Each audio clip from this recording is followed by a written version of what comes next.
chances. City were good on counter-attacks with the likes of Afobe, Palmer and Eliasson looking lively, and it was Eliasson who kept putting crosses into the box. He eventually clipped one in that was found with the head of Curtis Palmer, who steered his header into the bottom left-hand corner. There was nothing that Darren Randall could do as he stood on his heels, but it dipped the tail in the second half as Bristol came out lively for the first couple of minutes. Andres Feynman looking lively, playing a quick two down the left-hand side with Tommy Rowe. He couldn't quite get on the end of Tommy Rowe's cross though. He was only an inch or two off it, reaching as far as he could, and then out to no.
Right, welcome to the stream everyone. This is the second stream of the day of 3. We are going to be doing West Ham v Norwich. I changed it last minute because I thought there was a few people that wanted this stream, so I thought I'd do it.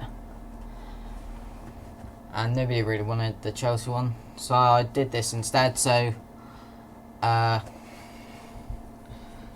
should be a good game.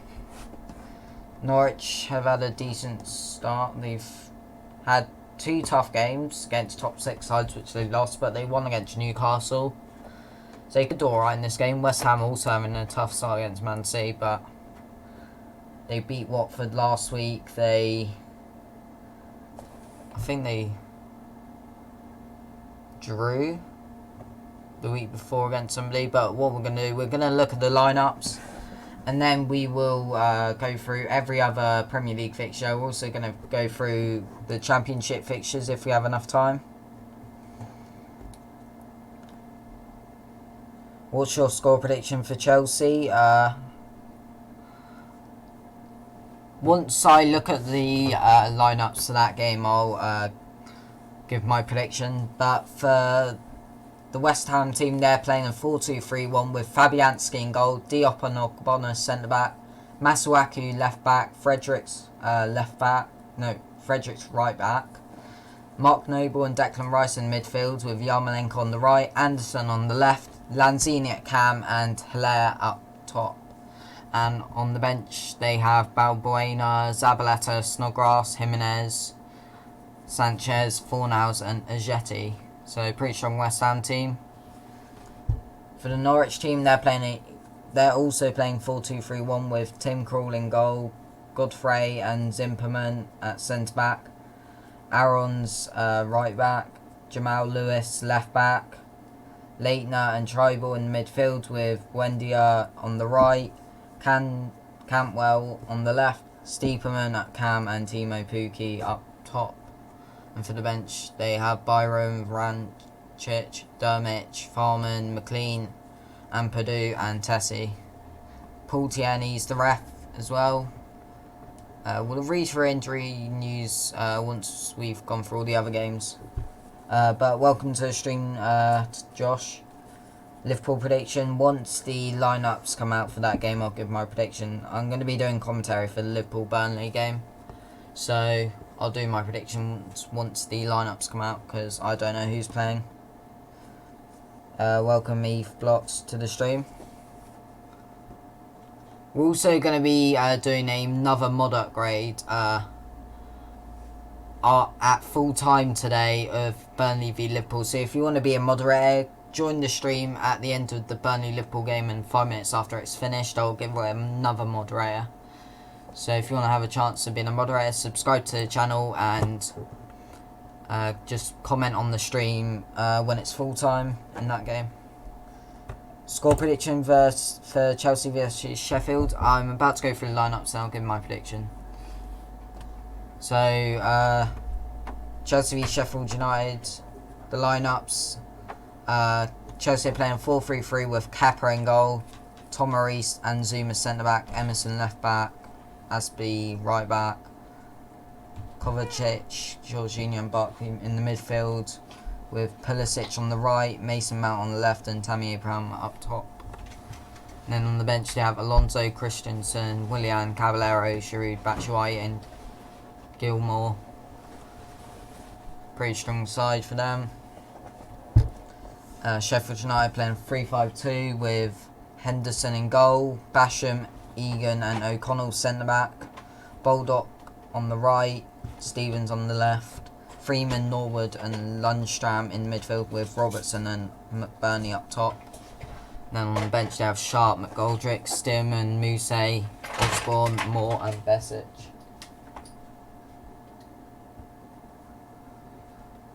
So my prediction for that game, I'm going to predict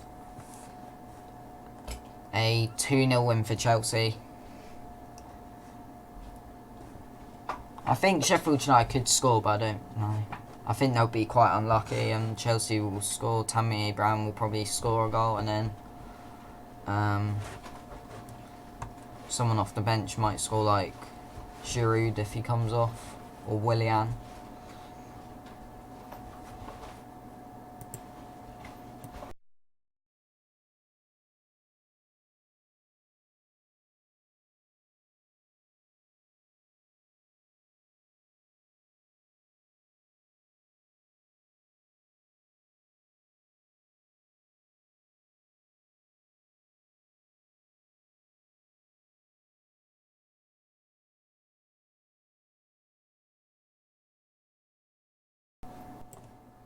Alright, so the next game we're going to go through is Crystal Palace vs Aston Villa.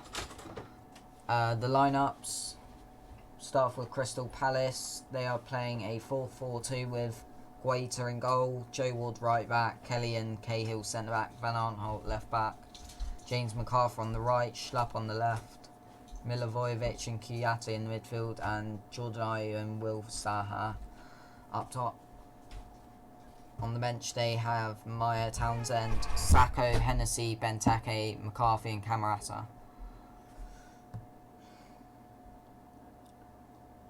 And then for Aston Villa they are playing a 4-3-3 with Heaton in goal, Mings and Engel centre back, Gilbert right back, Neil Taylor left back, Jack Grealish, Douglas Luiz and John McGinn in midfield with Jota on the right, Trezeguet on the left and Wesley up top.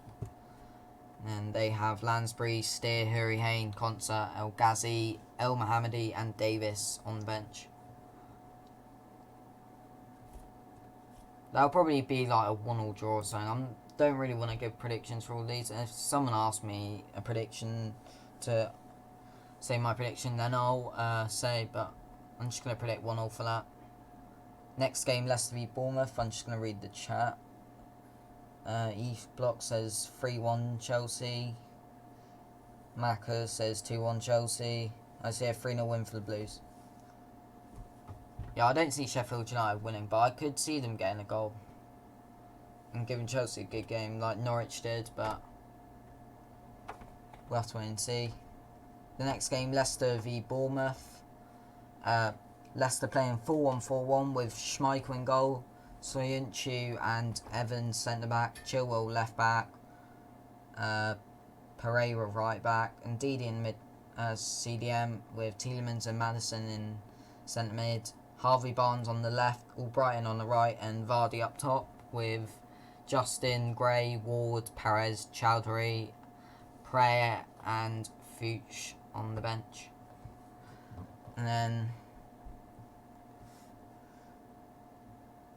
Bournemouth's team, they're playing 3-4-2-1 with Ramsdale in goal, Ake, Steve Cook and Metham at centre-back, Adam Smith on the right, Fraser on the left, Lerma and Billing in centre-mid with Joshua King and Harry Wilson at cam and Callum Wilson up top.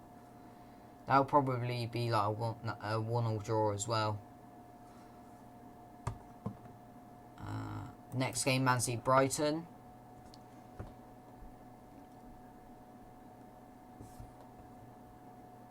Start from Man City, then home team. Man City playing a 4-3-3 with Edison in goal, Otamendi and Laporte centre-back, Zinchenko left-back, Walker right-back, Rodri, David Silva and De Bruyne in midfield, and Mahrez is on the right, Sterling's on the left, and Aguero's up top. And on the bench there, Bravo, Gundogan, Angelino, Bernardo Silva, Fernandinho, Cancelo, and Foden. For Brighton, they're playing 3-5-2 with Ryan in goal, Dan Burn, Dunk, and Webster centre-back, Montoya on the right, Bernardo on the left, Solly March, Proper, and Stevens in the midfield with Mupé and Trossard up top. Haven't seen Trossard play before. I'm going to watch Man City Brighton games to support Man City. Haven't actually seen him play, so I want to see how he does. Same with Mupé, because they're both new players. I watched Man City v Brighton in the FA Cup semi-final at Wembley last year, so I've seen most of them play, and they did alright. They only lost 1-0. So I haven't seen them play. It'll be interesting to see how they do. But on the bench, Brighton have Duffy, Gross, Jan Bash, Murray, Moy, Button and Collerley. So my prediction, I don't want to be that biased, but I think Man City will win, because they've always beaten Brighton since they joined the Prem.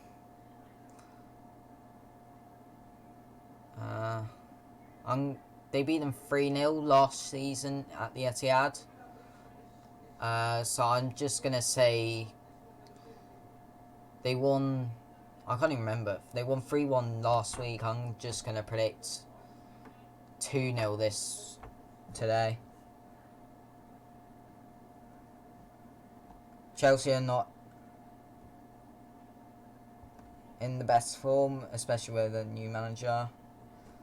Chelsea are never in good form. They always appoint a new manager every season and it never works. I don't know why they just stick with the same manager.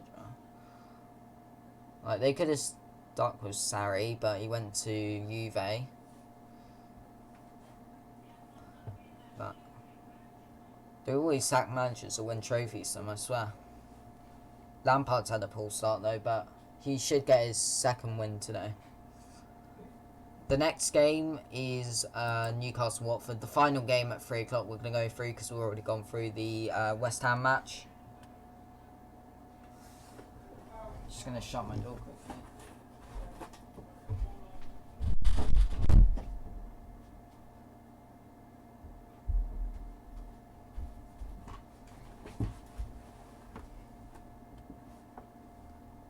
Newcastle Watford. Start with Newcastle. They're playing a 5-4-1 with De Vraka in goal, Lascelles, Shah and Dummett centre back, Willems left back, Kraft right back, Hayden and Longstaff in centre mid with Atsu on the left, Almiron on the right and Joe Linton up top.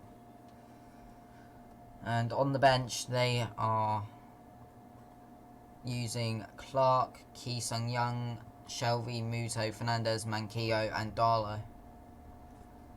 And then for Watford they're playing 3-4-2-1 with Foster in goal, Cabasele, Dawson and Cathcart at centre back. Femenia left back, Yanmat right back, Cleverley and Doucouré at centre mid with Pereira and Hughes at cam and Andre Gray up top. And then Gomez, Delafeu, Welbeck, Messina, Chalobah, Success and Sa are on the bench. Watford the only team not to get a point this season. This time last season they won 4 games out of 4. And if they lose today they're going to lose 4 games out of 4. That's weird to think. Watford won their first 4 games of the season last year. They won 12 points. I think they're in second in the league, something like that, behind Liverpool. And then now they are bottom of the league, the only team without 3 points or more this season. I was about to say only team without a win, but Wolves have drawn all their games.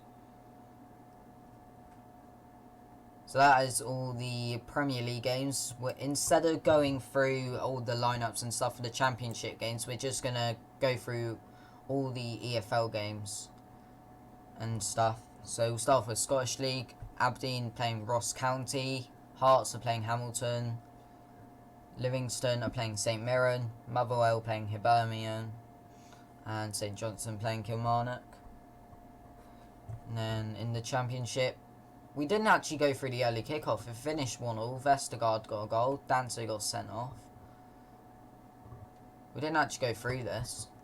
Forgot to go through that earlier, but look at the stats quickly for that game if we can. Don't think we can though. Oh yeah, here we go.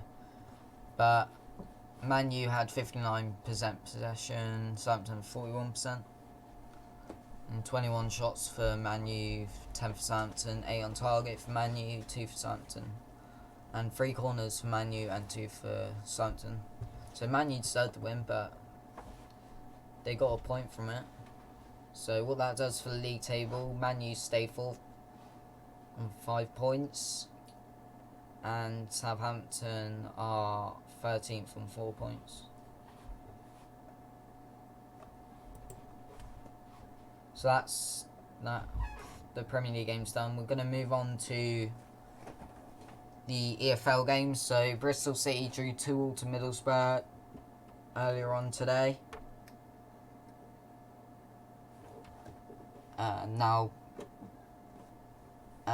In 10 minutes, 10 Championship games happening. We have Birmingham v Stoke, Brentford v Derby, Leeds v Swansea, Luton v Huddersfield, Millwall v Hull, Nottingham Forest v Preston, Reading v Charlton, Sheffield Wednesday v QPR, West Brom v Blackburn and Wigan v Barnsley. So those are all the Championship games. Moving on to League One. We have Accrington Stanley v MK Dons, Wimbledon v Wickham, Blackpool v Portsmouth, Burton v Bristol Rovers, Gillingham v Bolton, Ipswich v Shrewsbury, Lincoln v Fleetwood, Oxford v Coventry, Peterborough v Sunderland, Rotherham v Tranmere and Southend v Rochdale. There's obviously only 11 games because Bury aren't a club anymore, so I think one team has to not play a game each week. I'm not sure what team that is. Not playing. I think it's Sunderland are playing.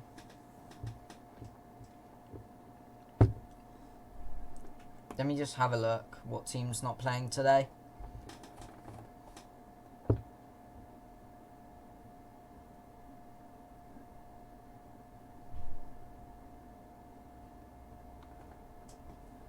So Ipswich, they're playing, Blackpool are playing, Wycombe playing, Sunderland playing, Coventry are they playing?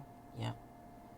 Fleetwood are, Lincoln are, Doncaster. I think Doncaster are the team not playing today. Yeah, Doncaster are the only team not playing today. I mean, that's good because they get a rest for the... Actually, no, I don't know. Some teams have cup games. Don't think Doncaster did, but they get a rest. But anyway, moving on to League 2 games. There is 12 games. So we have Crawley v Cheltenham, Crewe v Bradford, Exeter v Mansfield, Forest Green v Newport, Northampton v Plymouth, Oldham v Colchester, Port Vale v Cambridge, Salford v Leyton Orient, Scunthorpe v Carlisle, Stevenage v Macclesfield, Swindon v Morecambe, and Walsall v Grimsby. So those are all the EFL games. A few non-league games as well, but we're just going to focus on the top 4 leagues. So now we've read through that, we have 8 minutes till kick-off. We're now going to look at the West Ham Norwich game. We'll go through injury news. So Javier Hernandez is fit again after missing West Ham's last 2 games with a knee injury. Mikel Antonio is being assessed after coming off against Newport in the EFL Cup in midweek with a hamstring problem. Norwich are without Tim Close, who may need knee surgery, while Hanley has a groin strain. Zimperman has shaken off his hip problem, and Dermich has recovered from a hamstring injury. So a few players out for Norwich, a few players back in as replacements for their injuries. Hernandez, I don't think he's playing today. No, he's not on the bench. They have a Jetty as well, so that's fine, I think. Antonio got injured on Tuesday. Looking at the match facts now. Both of the last 2 meetings between these sides, which came in the 2015-16 season, ended in 2-2 draws. So hopefully this is a good game like that season. Norwich have failed to win on their last 7 league visits to West Ham. They have won just 1 of their last 11 matches against West Ham in all competitions. West Ham are looking for the 3rd win in a week after beating Watford in the league last weekend and Newport in the EFL Cup in midweek. But they are in danger of losing their first 2 home matches of the Premier League season for the 2nd year in a row. The Hammers are yet to keep a clean sheet in the season's Premier League. They've lost 7 of their last 8 Premier League home games in August, just winning 1. Norwich have not kept a clean sheet in any of their last 10 matches in all competitions. The Canaries have lost 14 of their last 16 Premier League away games, failing to score in 10 of those defeats. Timo Pukki has scored 5 of Norwich's 6 goals, having had 12 of their 33 shots. Pukki, who has scored in each of his first 3 Premier League games, could become just the 3rd player to score in his opening 4 appearances in the competition. The previous 2 are Diego Costa and Mick Quinn. Since the start of last season, Norwich's league matches have seen a total of 164 goals, 99 for, 65 against, more than any other side in the top 4 tiers of English football in this time, excluding playoffs. So those are the match facts. We have 5 minutes till kick-off. I'll put the lineups on the screen to anyone that hasn't seen them yet. We have 11 people in here, so if you are new to the channel and you want to see more West Ham and Norwich related streams, we're going to be doing quite a few throughout the season, so if you could subscribe, that would be great. Our goal was 1,630, but we didn't gain... Well, we gained 1, but then somebody unsubbed. So our new goal is going to be, well, we're going to aim for 1,612 by the end of the stream. So if we can gain 7 subs this game, that'd be great. Once we've gone through the lineups, we're gonna go through some fixtures that I may do over the next 2 or 3 months for West Ham and Norwich.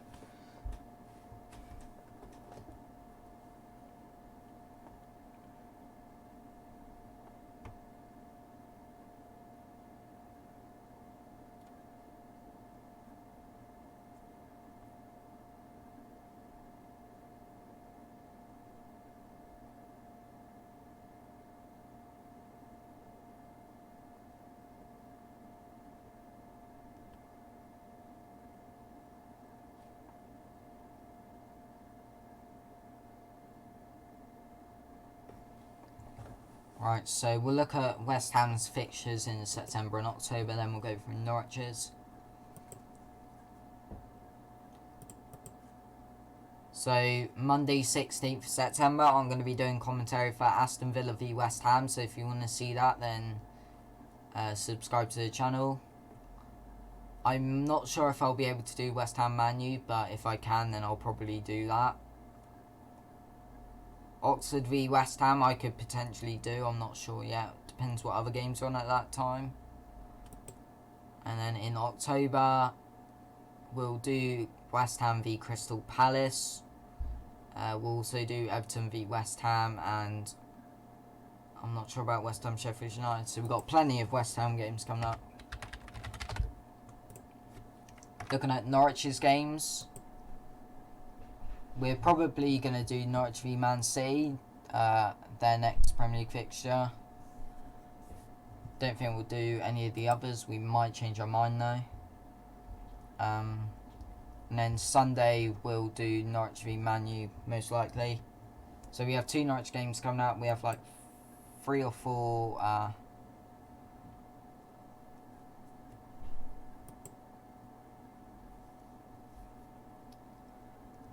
West Ham games. We have 2 minutes till kick-off now.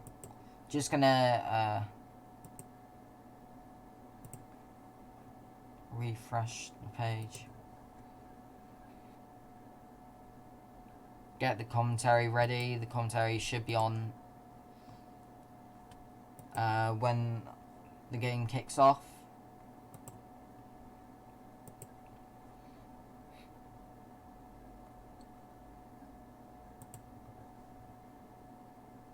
So we are now just waiting for the game to start. It is 2:59, so we are 1 minute away from kickoff.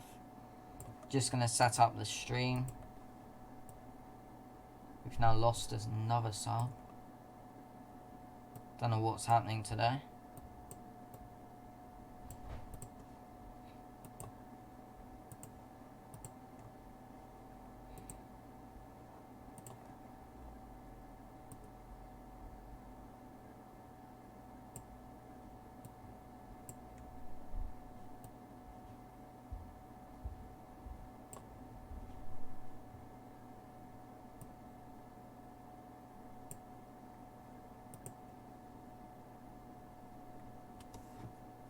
And that's set up for the game. Once it says kick off, once it says kick off on the thing in the bottom right, then I'll start the commentary.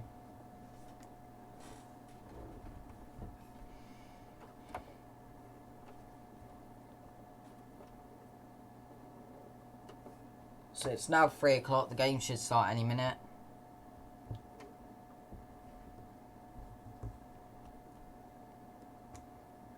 See how much people got in there.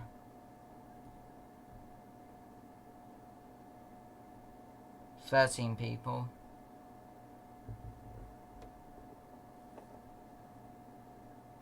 Right, the game is kicked off. I'm going to put on commentary. So hopefully you guys enjoy the first half, and I'll be back at half time. Fixture between West Ham and Norwich City. Both had decent starts to the season, 4 points each, and we're just about underway. Norwich not in their usual canary yellow, I'd say probably somewhere between black and grey. It's not the best kit, I have to say. West Ham in all claret with the blue trim. The bubbles are alive and well at the London Stadium. Norwich just enjoying a bit of early possession. They've made a big change from their last Premier League game. Christoph Zimmermann is back fit, got through 55 minutes in the EFL Cup loss to Crawley. Not the best result, but good to have him back, I think, from the Canaries' point of view. West Ham, they're unchanged from the side that won 3-1 away at Watford last weekend. Of course, they won 2-0 at Newport in the League Cup. But Manuel Pellegrini, I suppose, gone back to his first 11, and first touch for Hammers players actually Arthur Masuaku as he puts the ball out for a throw-in on the far side, taken by Max Aarons. I'm Jack Ogilvie. I'll bring in my co-commentator Will Maxwell in a second, but Norwich are coming forward here. Stiepermann back heel, Aarons goes down, bit frantic on the edge of the box. Tribals there. There's 4 or 5 Norwich shirts in and around the right edge of the area. The brakes may be on now for West Ham. Anderson over the halfway line. Thinks about taking on Aarons. That'll be a good duel this afternoon. Now Lanzini, fresh from that new contract that he signed yesterday. Ball forward to Haller wasn't the best. It's a really scrappy start to this game. Anderson eventually settles things down. Goes back to Mark Noble, but I think this will be a decent game, Will. Yeah, I'm hoping for it. I mean, when sort of guaranteed goals whenever West Ham play, because their defence has been sort of known to be leaky at the best of times, and some of the football that Norwich has played since coming up to the Premier League has been absolutely sublime. So I think they can really capitalise on what it can be quite shoddy defending, and obviously Teemu Pukki, the man currently on possession for Norwich, has hit the ground running in the Premier League, getting a handful of goals in the opening 3 games. So I think we could be in for an open fixture here. Yeah, 5 goals so far for the Finn. A 3-1 victory over Newcastle, becoming only the 3rd Finnish player after Mikael Forsell and Jari Lippmann to score a hat-trick in the Premier League. Matt Noble fouls Todd Cantwell, academy product, local boy from Norwich, from Deeren, just down the road. He gets up, high five from a teammate, and looks like Liner's going to take charge of this free kick. Although Tribal, no, Buendia's also involved. Too far out to have a go, really, but they've got some big options, the likes of Tribal. Zimmerman's up from the back as well, knee strapped up, ball in towards the back post, heads go up, Diop wins it, then Zimmermann with his second ball. However, he was more hopeful than purposeful, and it's looped into the hands of Fabianski. Yeah, it wasn't the greatest ball really for Zimmermann to do much with. He couldn't really get great deal of power. He gets the head onto it. Maybe trying to head it back towards a Norwich teammate would have been better instead of going for goal. Yeah, the simplest of stops really that Fabianski could really have asked for.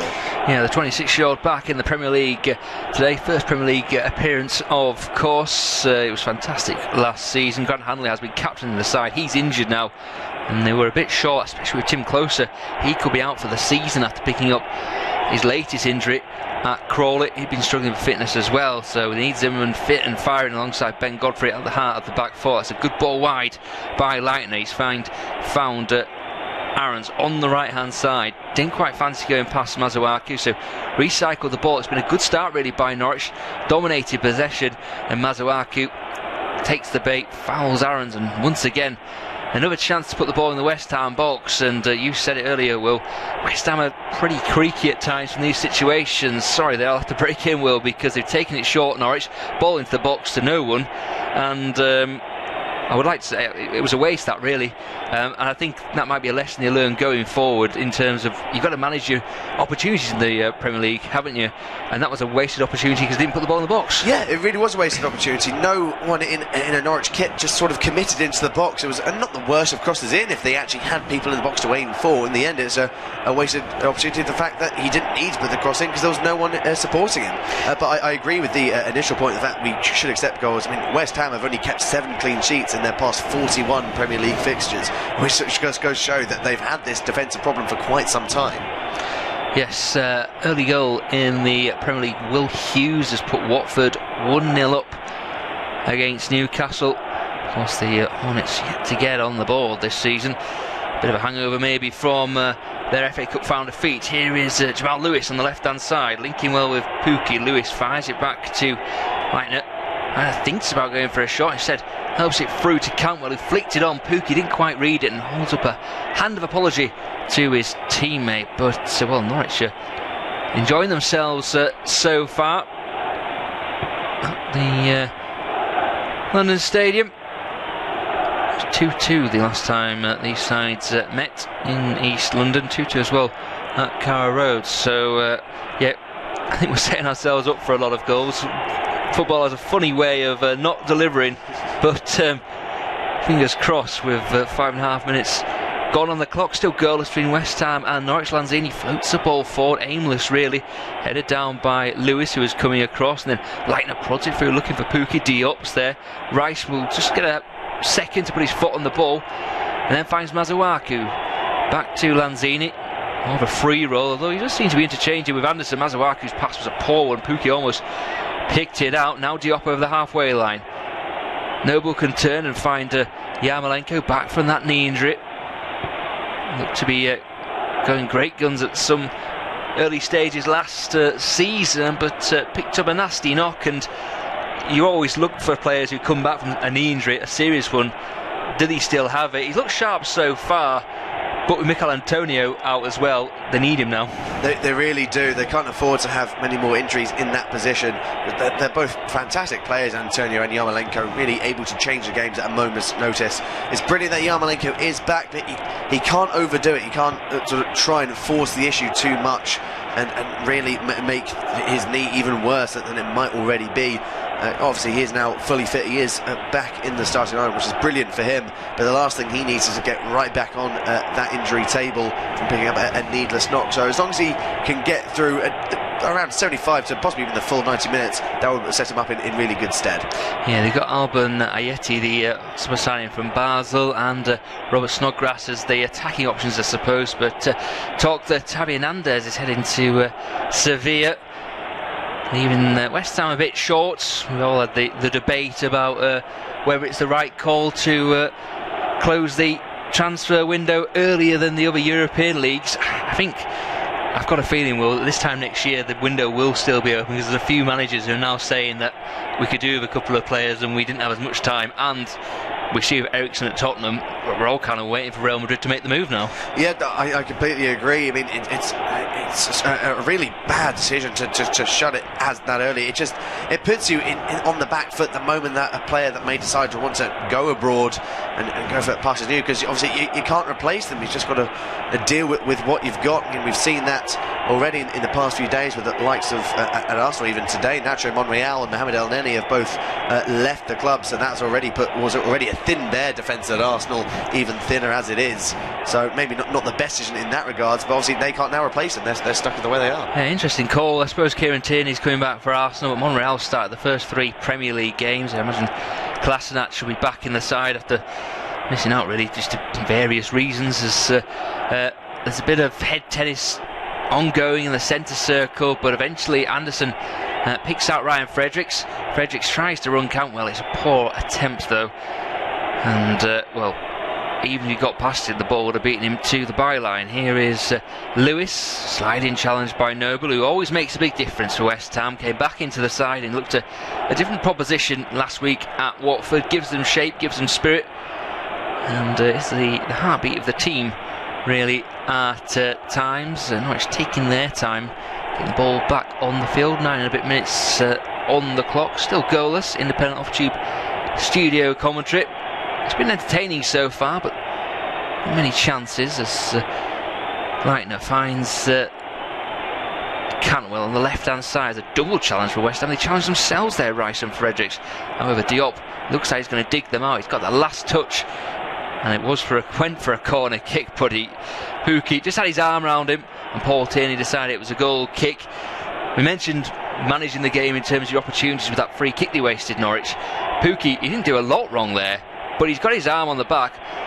Diop's waiting, and in the Championship maybe that's a corner kick, but in the Premier League it's going to be a free kick all day. Yeah, it really is. It's unnecessary there from Timo Pukki. You could argue that maybe him trying to get around his stop was the reason why Diop initially touched the ball out for a corner kick, but you've got to be careful with your arms and how you move your body in the Premier League, because free kicks will be given for anything to try and keep the game sort of as clean as possible. And obviously with the introduction of VAR as well, there's even more chances to give away to needless fouls and free kicks. So he's got to be careful, but he's still teething into the Premier League. He's obviously done brilliantly well thus far, but there's still plenty of time to go in the season. Yeah, Yarmolenko fouls Lewis, and Tim Krul will knock it long. A bit of a headache here for Angelo Ogbonna, who's going back towards his own goal, now going back to the quadrant and then along the line. That was the ball out to bounce there. Disappointed really by the Italian. I remember watching West Ham actually on this day last season, lost 1-0 at home to another newly promoted side in Wolves. It was a mistake late on by Carlos Sanchez, giving Wolves the points. Norwich would love 3 points this afternoon, as Jamie Vardy has put Leicester 1-0 up at home at Bournemouth. Jamal Lewis with a throw-in deep inside West Ham territory, finds Stiepermann, but he gives the ball up. Noble will knock it down the line, comes off Tribal's hand I think, but not enough to give a throw-in out for free kick rather, out for a throw-in on the near side. And well, you feel that West Ham, they've never been entirely comfortable, have they, at the London Stadium since moving in 2016, but you feel something needs to happen for them now. Someone needs to have a shot. There's got to be a strong challenge or something just to get them going a bit today. Yeah, because it's been all Norwich. They've had the lion's share of the possession. They haven't really gone anywhere near the Norwich goal. As I say that, they do come forward. Yeah, Anderson into the feet of Lanzini, turns Yarmolenko at the back post. Can he get the shot away? Cruyff turn, he goes down. Is that a penalty kick? They may have to check this. It's going to go for a corner. Lanzini's asking the question. Paul Tierney, well, I'm not sure, is he going to check? Oh, these things get checked in play, don't they? So we might have a bit of delay here. Anderson feeds into Lanzini, turns. It's a Yarmolenko. For me, he goes down far too easily there. Yeah. It might be a free kick the other way, really. I mean, there's contact, but there's a delay in which Yarmolenko goes down after that contact, and I think that's the reason why it hasn't gone to VAR and it hasn't really had that proper check. It will just be a corner kick, but it was a shaky moment there for Norwich, to say the least. Yes, as Lanzini prepares to take this corner kick and outswing towards, I'll say, the back post over everyone. It bounces almost out for a throw-in. After Mazuaki will save it though. Still got all the bodies in the box, so he might want to put this in the area. No, goes to Yarmolenko. That's poor by Mazuaki. Should have had more confidence, and Fredericks has to come across and guide it out for a throw-in. Decent start to the game at the London Stadium. Norwich have been the better of the two teams, enjoying plenty of possession, but not really having too many chances. Christoph Zimmermann had a bit of a header, which was a half header towards goal, half cross that no one really attacked, just bounced into the hands of Lukas Fabianski. At the other end, West Ham were just maybe finding their feet. They've had a penalty shout. Andre Yarmolenko going down after good work by Felipe Anderson and Manuel Lanzini. Todd Cantwell, he claimed, had fouled him. Looked a bit harsh, I have to say. It was a bit of a light touch. Yarmolenko went down too easily. Right call not to give a penalty. 0-0 at the London Stadium. Possible opportunity for West Ham to get forward, but in the end there was a couple of misplaced passes by the likes of Mark Noble and Manuel Lanzini, which in the end stops the attack in its tracks as Leitner comes forward for Norwich, but he's given it away in a poor position as well. Haller will pick it up, and then Lanzini goes down under the tackle by, I believe there's a Tom Tribal in the centre of the box. Actually a Buendia that came across to make that tackle. So it will be a free kick for West Ham, in a position to possibly float the ball into the penalty area. Just going to get a replay of that now. Yeah, it's just ever so slightly mistimed by Buendia. No real malice in it, it's just the timing that has cost him dearly there. So a possible opportunity to get the ball into the box. The likes of Lanzini and Noble are both standing over it. I'm not sure exactly how many of the tall boys from the back, the likes of Diop and Ogbonna, they've gone forward. By the looks of things, Diop is at the back post and Ogbonna has gone forward as well, so they might try and get into this. Declan Rice is also there lurking. Sebastian Haller is also obviously their main target man. He is amongst it. Noble hasn't actually gone away from it. It will be Yarmolenko to cross it in, and then Todd Cantwell's done really well to read that and is flown off from the wall to make the block. And now West Ham can regain possession. There has been an equaliser for Bournemouth at Leicester. Callum Wilson has got the goal in that one, so it's now Leicester 1, Bournemouth 1. So it's now the third one of the 3 o'clock kickoffs that do have goals. Obviously that goal from Will Hughes for Watford against Newcastle, and Kevin De Bruyne gave the opening goal for Man City against Brighton. Norwich in possession now, though, with Todd Cantwell on this left-hand side. Comes inwards towards Godfrey. He's got time to come forward, but he doesn't really have the greatest deal of support going forward, so he is forced backwards to Tim Krul. Godfrey looks to come forward again. It's a good high pressure from West Ham, keeping Norwich sort of penned back. Yeah, better from the Hammers. Krul on the ball.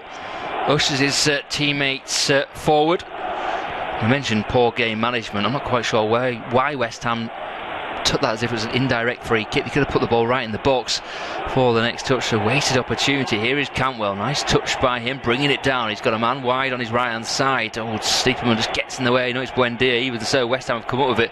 It's a wasteful pass by Anderson, but it actually falls to Yarmolenko. Now Anderson, right edge of the box. Can he get the shot away? He's well blocked. Fantastic covering challenge. I think it's Zimmerman who gets back there. It was just almost like a Superman leap there. He dived from about 5 yards away, and yes, the skipper, fantastic block, surely saving a goal there. Yeah, it's a really good defending by the skipper. Came flying over to get the block in. He comes in with a slide tackle incredibly early, but because of his tall frame, he managed to get the foot in and blocks a shot from Libby Anderson. I have a feeling from where the position, or where the ball was looking like it was going, Tim Krul might have saved it, but he couldn't be too sure. It's a brilliant bit of defending there by Zimmerman. Yeah, Lanzini with the corner kick, outswing it with his right foot from the near side. As we look at our TV pictures, heads go up. It's a West Ham head. It's a weak one though, and it's hammered away by Cantwell. Noble will pick up the pieces just short of the halfway line. Loops the ball to Lanzini, who's under pressure. Good pressure as well by Lewis. The break's on. Leitner. Lewis gets away from his man, but Fredericks just comes across, clears it out for a throw-in on the near side. West Ham have to be careful in those situations. Not so much pace in the team going backwards. There's plenty of pace going forwards for Norwich, the likes of Lewis and Aarons, the fullbacks, Cantwell and Buendia and Timo Pukki as well. Leitner's given a free kick away inside the Norwich half, just about. Seeing it again.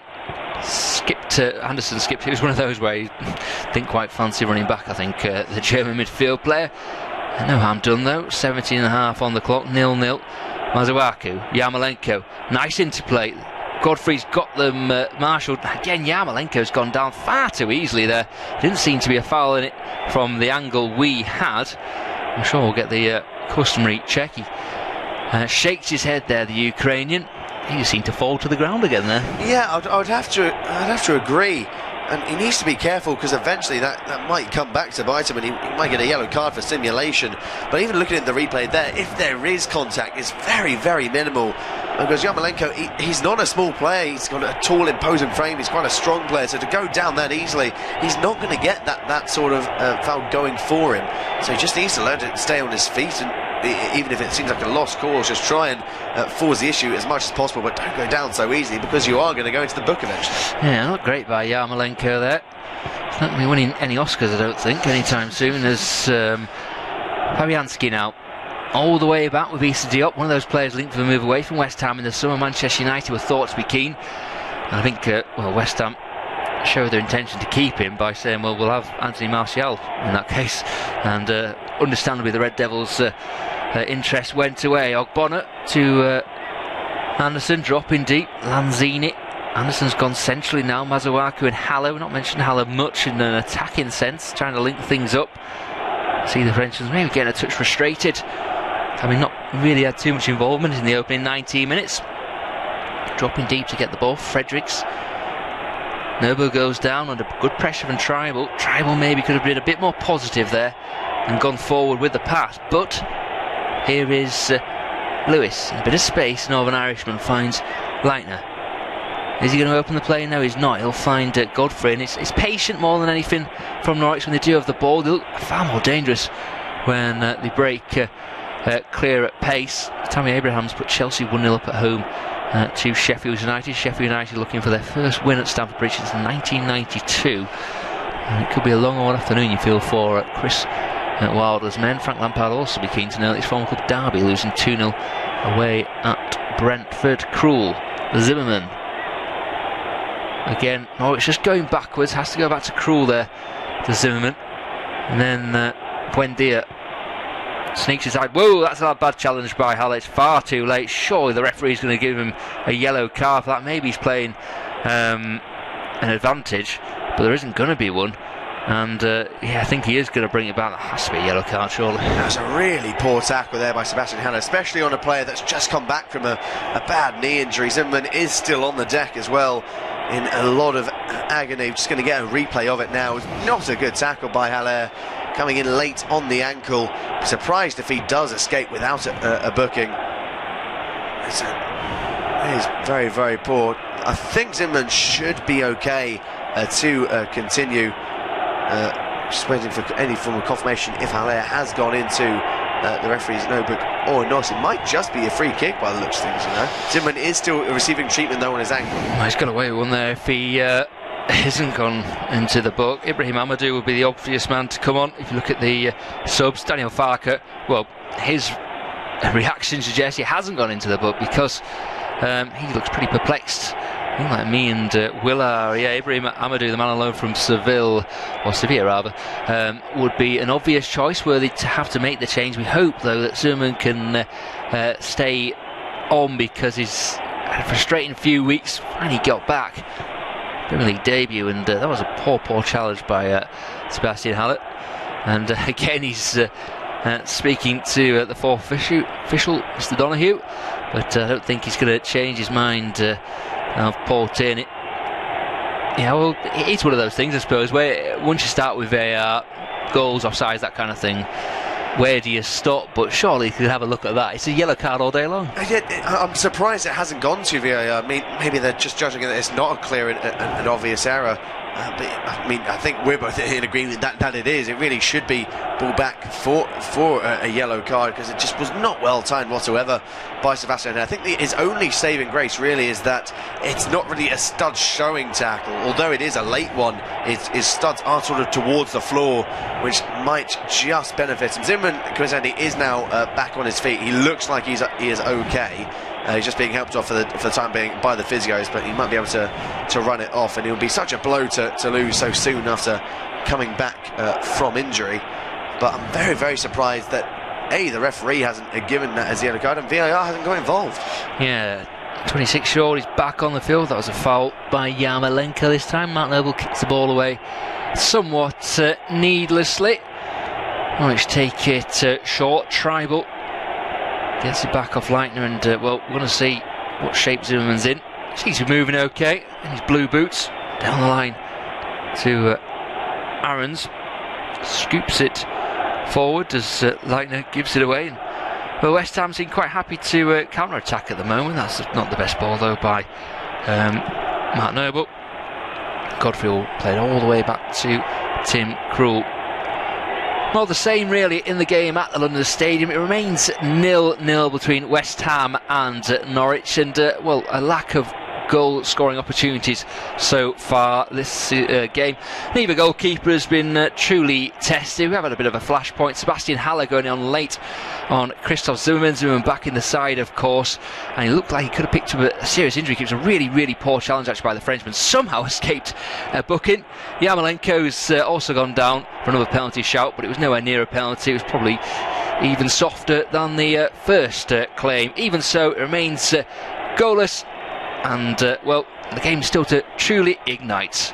And as I say that, we are into the second quarter of the game, and a fine chance to hand over to Will, who'll take us through to the half-time. I'll just break off there as Masuaku comes down the lines across. It's Haller, the man who avoided the yellow card, and it's 1-0 to West Ham. Is there any justice in this game? I don't think there is. It's a brilliant bombarding run by Arthur Masuaku down the left-hand side. Maybe a Norwich man should have got in there earlier in order to get the ball away. They don't. They allow Masuaku to drive through. It's a brilliant cross across the face of goal, and it's the simplest of tap-ins for Sebastian Haller, the man who should be in the referee's notebook. He's not, but he is now on the score sheet. 1-0 to West Ham. Well, it's been a pretty plain game so far, but West Ham have somehow from somewhere taken the lead against Norwich. They lead 1-0, and it's Sebastian Haller, the goal scorer. He's been in the thick of things. Really, he should have picked up a yellow card for a late challenge on Christoph Zimmerman. I think everyone, barring Paul Tierney, thought it was a yellow card, but he got himself up. Zimmerman's fine, thankfully, and Haller's got his goal. It was well played down the left-hand side by Arthur Mazuaku, squaring it across the 6-yard line, and there was Haller. He couldn't miss. He scored at Watford last week, and he's on the score sheet again. West Ham lead 1-0. Norwich now in possession. It will be myself, Will Maxwell, to take you through to half-time. So Jack just about getting that goal under his belt, as we now have a throw-in, I think, for West Ham on the far side. Zimmerman, just getting pictures, is walking very gingerly at the moment, still on that ankle, still maybe wincing with a couple of steps, but he is determined to continue and lead from the back, the Norwich captain. It will be now Lewis in possession for the away side. 1-2 with Todd Cantwell. There's another late tackle, this time by Martin Noble, flying in there, the West Ham skipper. No foul again, and then Cantwell and Noble are having a couple of words with each other. Looks like that won't lead to anything, as the ball is spread now by Leitner towards Aarons. Great take by the youngster. Now Buendia in towards Pukki. Possible opportunity here for Norwich, and then Buendia just lost with the ball, as then Cantwell goes to goal from the edge of the box, and he just was not leading over the ball, and that goes out of play for a goal kick. Not the best of efforts there by Cantwell, but it's got to be said, this game is starting to get a little bit juicy. Some tasty tackles going in, and I think either side is sort of getting a little bit frustrated. Well, you feel West Ham may have been known as a bit of a soft touch in the past, and you feel like they're going after Norwich a bit here because they feel they can get in and amongst them and probably intimidate them a bit, actually, and that's where it was good play, wasn't it, for that goal down the left-hand side. Interplay initially by Mazuaki and Anderson, and Haller couldn't miss, and the camera's focusing on Zimmerman, and you can't help but if that challenge hadn't come 2 or 3 minutes later, he might have been a bit sharper there. Maybe, might have always just been wary of that ankle. He might have been able to get across quicker, and in the end, Haller, the man who committed that foul, was given that space, and he managed to convert what was a relatively simple opportunity. That's a 3 in 2 games now for the West Ham United man. The man signed from Eintracht Frankfurt in the summer. The ball is picked up almost there by Lanzini. He does get on the second time, asking after a good bit of work by Martin Noble to get a foot in. Lanzini skips away from 1 or 2 players before finding Haller. Yarmolenko was in support, instead uses Fredericks, being held up well by Cantwell. Fredericks will now try and use his pace to get away from the youngster. Does, and then gets the ball in, but it's a good block by Cantwell, who did well to get back, and will go out of play for another corner kick for West Ham, which they're getting a few set pieces now. Norwich, after what was a very bright start, some of them struggling now to get out of their own half, let alone get a good attacking move going. Corner kick, looks like it'll be Manuel Lanzini again to take. Got the height of Diop, Yarmolenko and Ogbonna all in there. It's aimed towards Ogbonna, it's headed away well, I think this time by Stiepermann.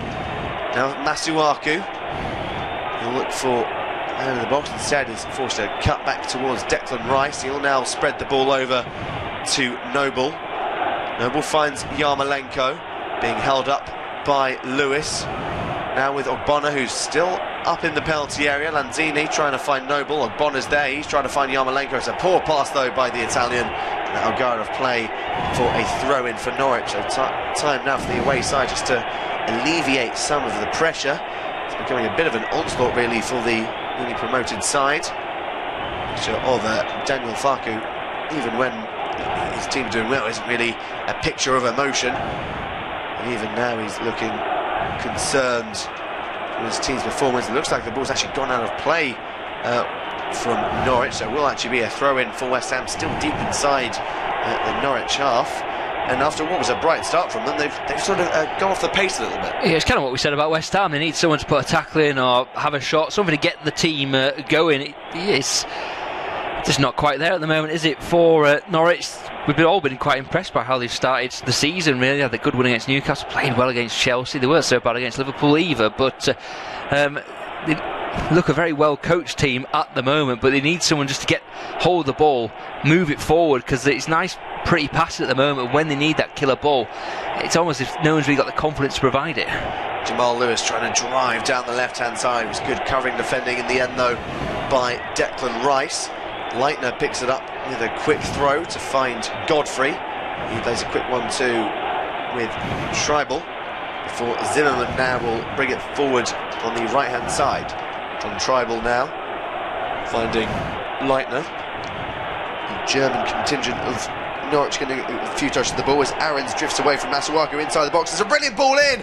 Oh, and that is an awful miss by Todd Cantwell. It might have been ever so slightly overhit or maybe too high for the Norwich youngster, but the cross in by Aarons, it's basically on the line for Todd Cantwell. He tries to get his head on the end of it, and in the end it's turned into a bit of a defensive header and got out of play for a goal pick. What an opportunity. Yeah, what an opportunity. Aarons, it deflects off Masuaku, and Cantwell, because he's tried to anticipate the ball going across, the deflection's just taken it probably about 2 or 3 inches over his head. Daniel Farke can't quite believe it. That was better for Norwich. A player, Aarons there, showing positivity, probing and going forward, and again exposing the West Ham defence. There was a really poor defending there by West Ham. They were carved open by some brilliant dribbling by Max Aarons. And now West Ham do have possession again though with Felipe Anderson. He comes back towards Masuaku, now with Lanzini. Masuaku again picking it up, and he'll now spread the ball to Issa Diop.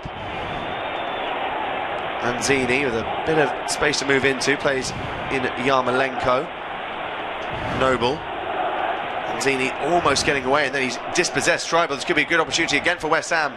Lanzini being held up well by Godfrey. He'll find Anderson, support in the box to aim for with the likes of Haller and Yarmolenko. He's being held up well though. Anderson, good defending there by Buendia to hold him up. Anderson just trying to carve a little bit of space and plays the ball in towards Yarmolenko. Good defending there though by Zimmerman. Zimmerman then goes down, no foul given. Yarmolenko then tries to barrage his way through. It's good goalkeeping there though by Tim Krul. Quickly got off his line to come and help out Zimmerman, who again has picked up another knock by the looks of things. Yeah, it doesn't look like he's moving well. Yarmolenko's gone down as well. I think there's just a bit of a melee on the floor.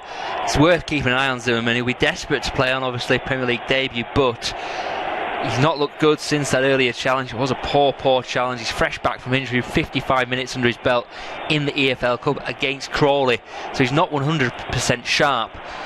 And I've got a feeling they're going to be targeting the left edge, or the left side, I suppose, of West Ham's attack.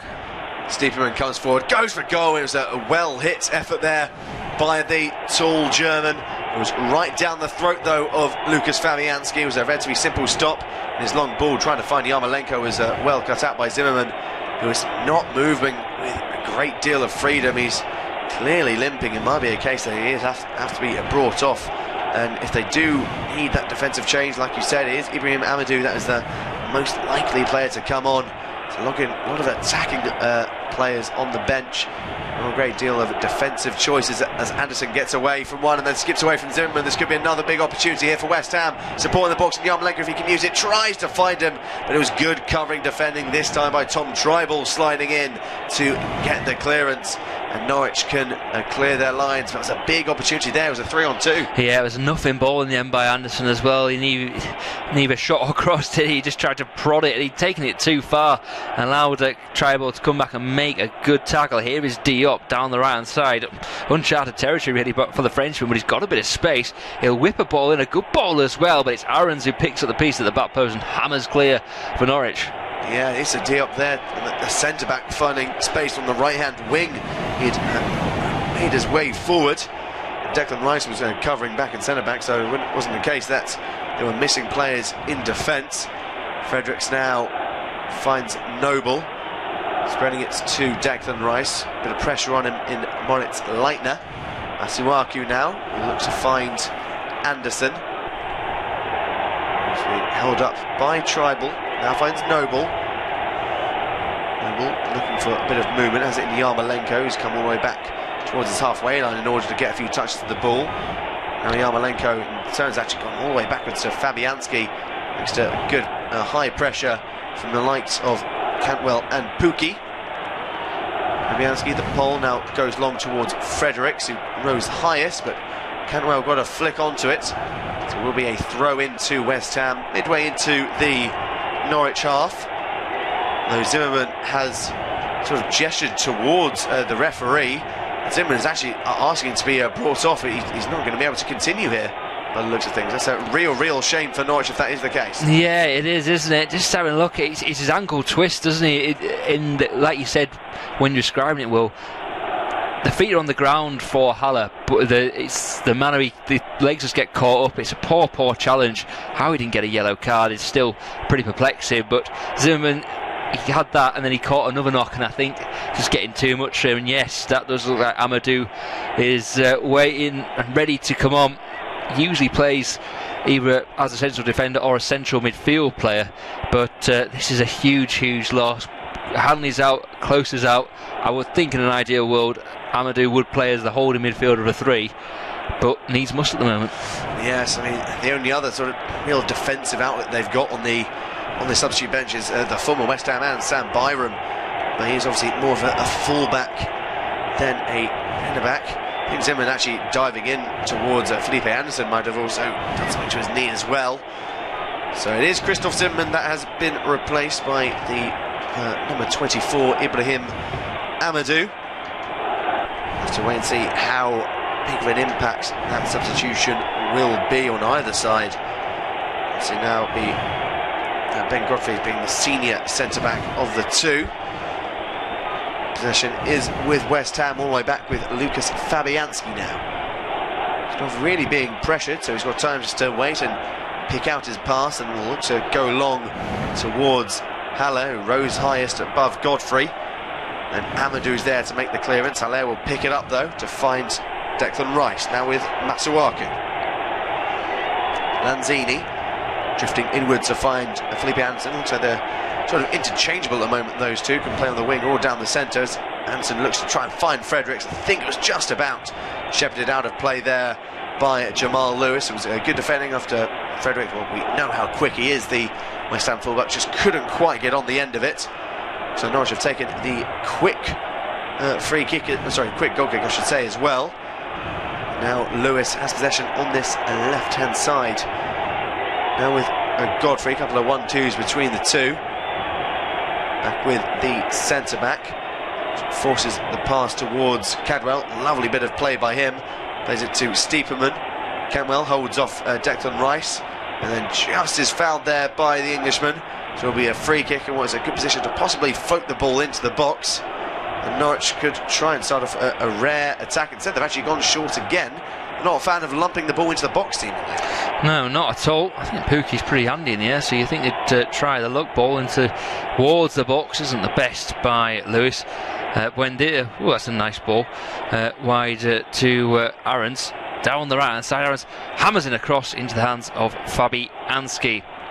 West Ham still leading 1-0 thanks to Sebastian Haller's goal on 24 minutes as we head into the final stages of this first half. Norwich have improved though. They've had Todd Cantwell shot that went over, then Cantwell was just unlucky to get caught underneath the ball when it's pretty much underneath the crossbar, with Max Aaron's cross deflected over Lucas Fabianski. They have suffered a big blow though. Christoph Zimmerman's gone off, probably in relation to that challenge from Haller earlier on. It wasn't a pretty tackle really by the Frenchman, and Zimmerman was struggling from then on. Amadou's come on at the back, bit of a reshuffle as well. West Ham still leading 1-0. Fabianski in possession for West Ham, goes long towards Masuaku in the end. Buendia's there, he loses out to Lanzini, and then Lanzini finds Noble. He can't return the favour though, the Englishman, and Norwich to finally have a bit of sustained possession. Leitner looks to come forward and finds Buendia. Gets away from Rice to find Aarons. He's being forced backwards well by Masuaku. Some good high pressure this by West Ham to force the away side back into their own half. And now here comes Ben Godfrey, spreading it over to Tribal. And with Leitner again. The midfield and the attack of West Ham, making sure there's no gaps for Norwich to utilise. Godfrey's made his way forward into the West Ham half. He's found Jamal Lewis. Again, back to Godfrey. He's now found a little bit of a gap to find Tribal, who's played the ball through towards Lewis, but it's completely overhit. That will go out of play for a goal kick again for West Ham. Emmanuel Pellegrini will be very happy with what he's seen so far from his side. They're obviously in the lead. They haven't really given the greatest deal of opportunities for Norwich. Granted, they did have that one that went across the face of goal, and maybe on another day Todd Cantwell could have converted. But on the balance of play, West Ham haven't really been troubled apart from that moment. No, they haven't, have they? I think this needs to be a bit more direct. We say it's like it's easy, but it's not in Norwich's makeup, I suppose, is it, to be direct side. They do play a lot of nice, pretty football. You just want the likes of their best moments really have been through Lewis and Aarons when they've got the head down and driven forward. Leicester 2-1 up at home to Bournemouth, and West Ham connection Grady Dean Garners, but West Brom 3-1 up at home to Blackburn. But yeah, you just want to see. I saw Fulham draw 1-1 at Cardiff last night, and they were down to 10 men, and that's when they started to open up and play with a bit of pace and a bit of purpose, and I think that's what Norwich are missing at the moment. It really is. I'm not sure if the injury to Zimmerman really would have caused that, but the goal has definitely taken the spring out of their step. So the long ball is headed away, this time by Fredericks, right now. And so there's also been an equaliser at St James's Park.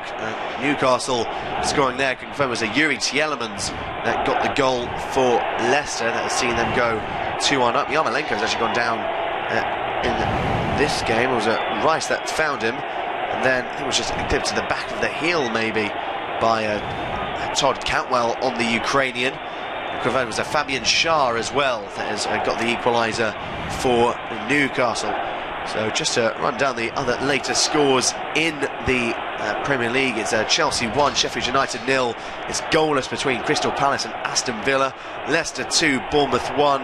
Manchester City 1, Brighton 0. Actually, as I speak, it is now 2-0 to Manchester City. We'll get the goal scorer once that comes in. And Newcastle 1, Watford 1. And obviously in this one, it's still West Ham 1, Norwich 0, as Sergio Aguero has got the second for Manchester City in that one. And the ball has gone out of play for a throw into Norwich inside their own half. It was a misplaced pass by Mark Noble. So the youngster looking for a bit of movement. Will go down this left-hand wing towards Buendia. Well headed away again, this time by Fredericks. So another throw-in for Norwich. Around 2.5 minutes plus any added on time for stoppages, which I imagine will get a good amount for, obviously, for the goal and the injury to Christoph Zimmerman. Now it's with another throw. It's a Diop unable to retain possession. A bit of a stop-start at the moment in the past few minutes. Confirmed there's been another goal in the Premier League. Chelsea 2-0 up now on Sheffield United, and it's that man again, Sammy Abraham, doing his striking forward work for the Blues. So they're now 2-0 up at Stamford Bridge. Ben Godfrey in possession for Norwich. He's found Tom Tribal, who's done well to spread the ball to Amadou. It's a poor pass though there by the substitute, and there could be a breakaway here for West Ham. Lanzini trying to play through Haller, but the final pass slightly overhit. There's the better pass there, surely they're in for a second. Oh, I think he overplays there, Lanzini. I think he can open his body up and go for goal himself there, try and whip it into the top corner. The pass, I thought it was just too tight. Even if Haller had got it, it was going to be tough to touch out his feet and go for a goal. I thought Lanzini, everyone was ball watching really for Norwich then. If Lanzini opens his body up, he's got the freedom of the box. Really do, as the ball has found its way to Todd Cantwell. Now with Pukki, he's been dispossessed well there by Declan Rice, and I think he's actually managed to win a throw-in for his troubles as well, the West Ham man, although Timmy Pukki is collapsing the top of his foot after maybe getting a bit of a collision between himself and Declan Rice, so he's moving a little bit gingerly. He should be okay to continue for now. It's just a case of running off that injury. Fredericks with the throw down the line, ended away there by Sebastian Haller. Yarmolenko is there to get the ball away, although I think he's been adjudged to have impeded the ball whilst he was on the deck. It will actually be a free kick. It was a promising position here for Norwich. Yeah, it is, and it'll be interesting to see if they put the ball into the box now. It's not something they've been particularly keen to do so far, but with the seconds ticking away, it looks like Buendia's come across and he's going to try and create something in this situation. Yes, looks like they're getting plenty of players forward. Buendia now floating it in towards the back post, and is again overhit. It was a good defending there by Declan Rice just to make sure that it was, I think, Godfrey at the back post. He just couldn't get around him. And did go out of play for a goal kicked. We've got another 10 seconds left of the mandatory 45 before we find out how much is added on for stoppages. Daniel Fark painting concerned figure on the sidelines, as you would expect. Obviously his team is a 1-0 down. You wouldn't really say they've played at the same level of freedom that we've seen in the season already. It's actually 3 minutes of added time at the end of this first half, obviously for the goal and the injury to Zimmerman. Long ball by Fabianski, flicked on by Noble. Can't quite find Manuel Lanzini though. Now with Cantwell, he's found Aarons. Good sliding tackle there though by Masuaku, and who assisted the West Ham goal. So it will be a throw-in to the away side, just on the halfway line. Aarons looking for a little bit of support, not really getting a great deal of it. Now finally does go down line towards Pukki, cleared away though by Angelo Ogbonna. Noble is there. He tries to flick it on towards Lanzini. Anderson's there. It's a bit scrappy. Anderson's done well to turn his man and keep hold of possession as well. And now this could be an opportunity for West Ham. Beautiful dribbling by Anderson. Oh, that's some fantastic play to nutmeg a couple of Norwich players in order to create the gap. He's found Fredericks now with Yarmolenko. He's being held up well. He's now found Felipe Anderson. He's got support in the box if he can find anyone. Being held up well by Todd Cantwell. Play towards Fredericks. Fredericks into the box. Good block there by Godfrey and cleared away off of Anderson by Cantwell. He'll go to play for a goal kick. But how about that for some individual brilliance by Anderson? Yeah, lovely skill, wasn't it, by the Brazilian. It's a shame his ball let him down really in the end. He just took a bit too long, but yeah, great skill by him. Going from left to right, him and Lanzini have dovetailed really nicely in this first half. Seems to be interchanging from the left-hand side and the number 10 position, and I suppose it's the way the Premier League is. If Norwich had one of those two players, they'd probably be level by now. That is very, very true. I've got a couple of half-time scores that have come in. It is Chelsea 2, Sheffield United 0 going into the break, and also remained goalless in the first 45 between Crystal Palace and Aston Villa, as Cantwell tries to come forward for Norwich. Diop's done well to get his body in front of him, and Fabianski's there to make the clearance, although Norwich do still have possession. Stephen is though dispossessed by Noble, who's then bundled to the floor by Tribal, and Yarmolenko's back, and there's a bit of a collision between Tribal and Yarmolenko. They're having a few strong words between the two. It looks like it has just about been calmed down between the two, but there's a bit of a chance of a bit of a feisty affair in this second half. There's been a fair few fouls. Just getting a replay of that now. Noble not really much in it, then Tribal just Tribal's complaining that an elbow's coming there, but Yarmolenko's put his arm across him. It just seems something out of nothing. Yarmolenko's got to be in his bonnet wherever it is today, I think, hasn't he? But Tribal was picking a fight, was never going to win there. That's very, very true. Yarmolenko's got easily twice the size on him in both ways. He has finished at half time for Newcastle 1, Watford 1. We've only now played the full 3 minutes of added time on this one, so you can't imagine there's going to be a great deal left of football in this first half as Anderson picks up possession. He's found Right, so it is half time. It is. Wait, Man City. No, I'm just watching Man City getting the score, but it is 1-0 to West Ham at half time. If you're going to lead the stream now because it's half time, make sure to come back in 15 minutes for the second half because I'll continue doing commentary then. But whilst we wait for the second half to start, we are going to look at the match stats for the game. So I keep getting distracted by the Man City Brighton because it's really end-to-end at the moment. But Norwich have 55% possession, West Ham have 45%. West Ham have had 4 shots, Norwich have had 3 shots. Both teams having 1 shot on target, and West Ham having 3 corners and Norwich having no corners. So pretty even game. West Ham obviously getting the goal. Hilaire, I believe, Hilaire's got another goal this season. I think that's his 3rd or 4th of the season already. So he's had a good start at West Ham.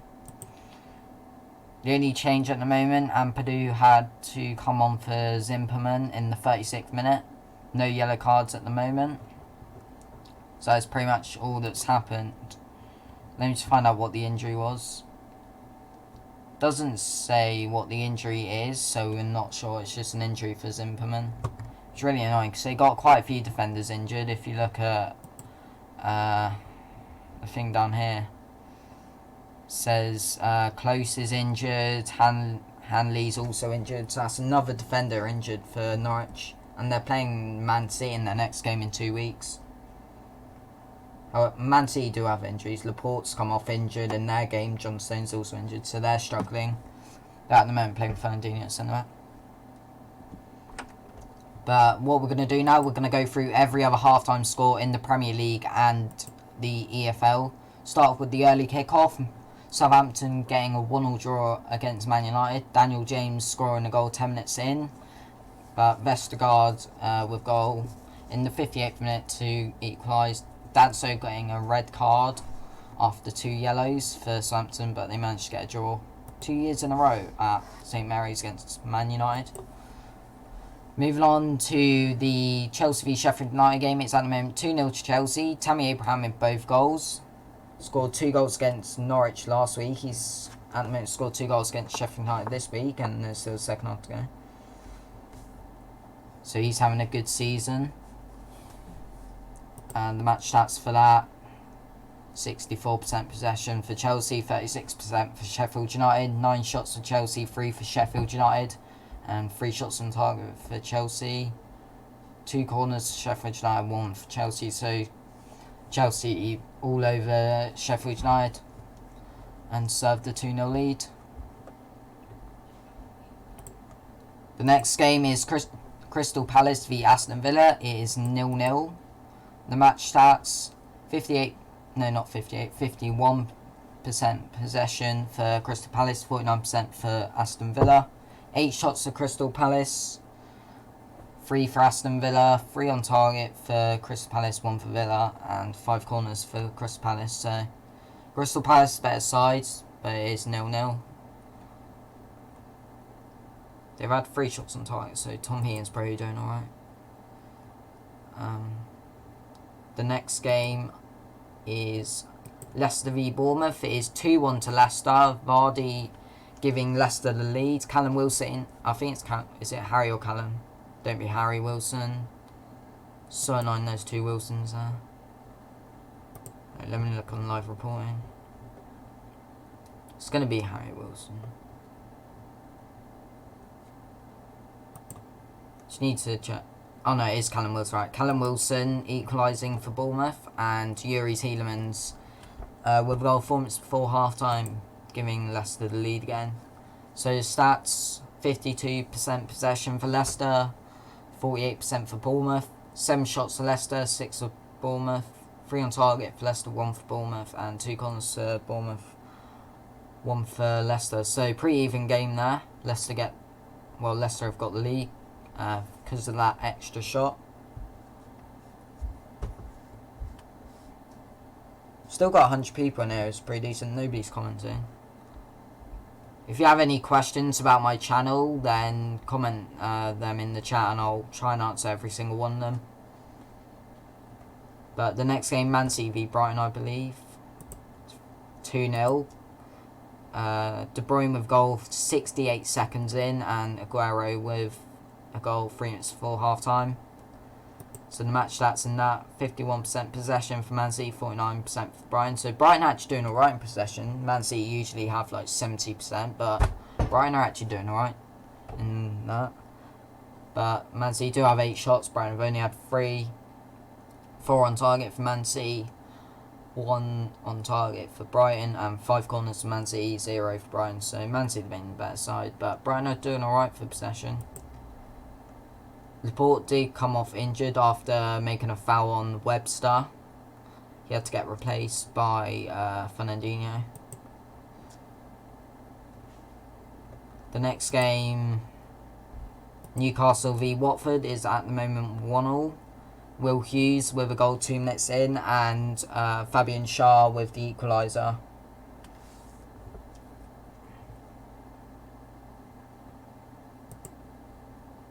So 50% possession for both sides. 5 shots on Newcastle, 6 for Watford. 1 shot on target each, and 2 corners to Newcastle, 3 for Watford. So pretty even game there. What's your prediction for Norwich v West Ham? My prediction at the start of the game was... I don't even think I made a prediction.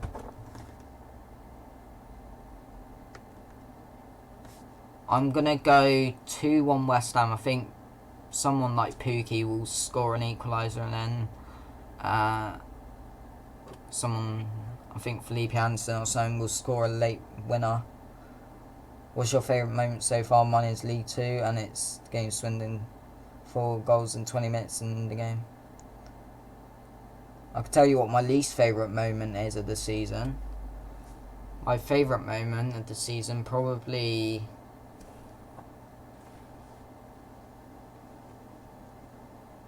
I don't know. This is only the 4th game into the season, so I'm not sure what my favourite moment is.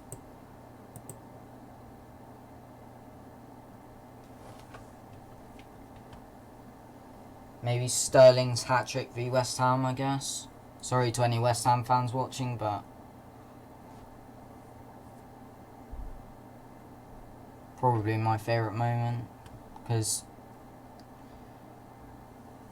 I support Man City. Obviously, least favourite moment, the VAR thing against Tottenham.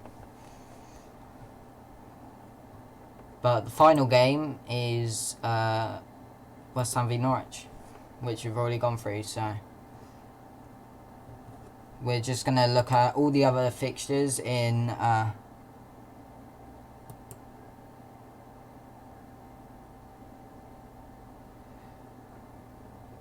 the EFL. So, what's your favourite moment so far? Oh, today. I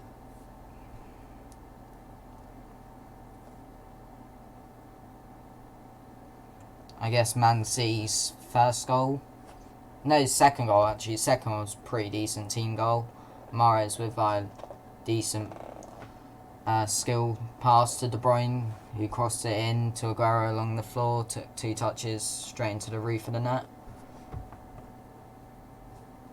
Haven't actually seen any other goals, but... moving on to the other fixtures. In the Championship, Birmingham drawing 0-0 to Stoke, Brentford winning 3-0 against Derby, Leeds drawing 0-0 to Swansea, Luton drawing 0-0 to Huddersfield, Millwall drawing 1-0 to Hull, Nottingham Forest losing 1-0 to Preston, Reading drawing 0-0 to Charlton, Sheffield Wednesday winning 1-0 to QPR, West Brom 3-2 up at Blackburn. That looks like a good game, and Wigan drawing 0-0 to Barnsley. So that's all the Championship games. 3-1 West Ham. I'm predicting 2-1, so kind of similar. 2-2 Pookie Brace. Wouldn't be surprised if Pookie scores another 2 goals. Look at Swindon's game. Yeah, I'm going to move on to League 2 fixtures in a second. We'll just go through League 1 fixtures first. So it's obviously 11 fixtures because Bury don't exist anymore.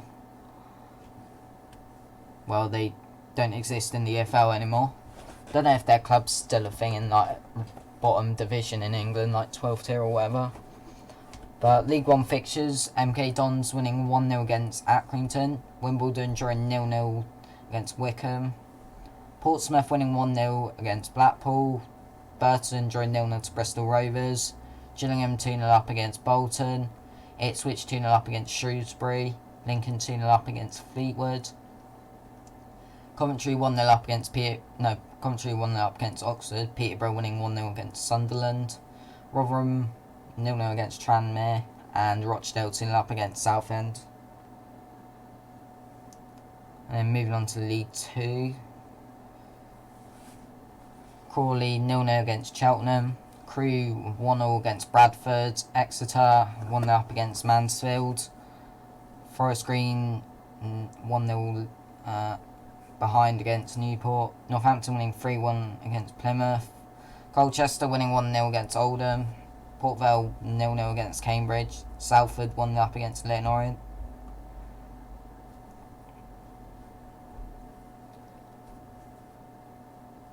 Scunthorpe 0-0 against Carlisle, Macclesfield 1-0 against Stevenage, Swindon 3-1 against Morecambe, and Walsall 1-0 against Grimsby. Have a look at this game. So Doyle gave Swindon the lead, Alessandra equalised, and Yates scored, and then Doyle. Yeah, 4 goals in 20 minutes. Looks like a pretty good game, but I want to look at this West Brom game. 3-2 at half time.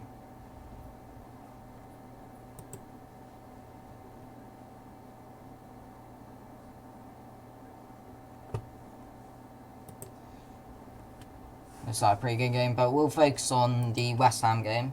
Got about 5 minutes till the second half starts again.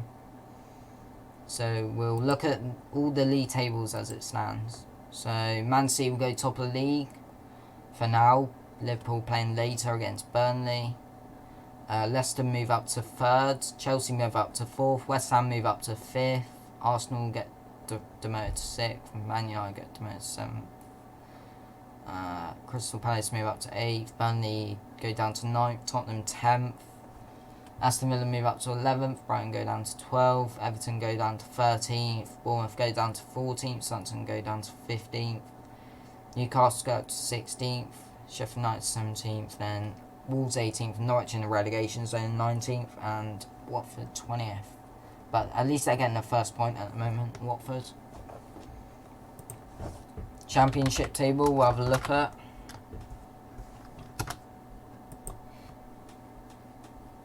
Norwich 2 and West Ham.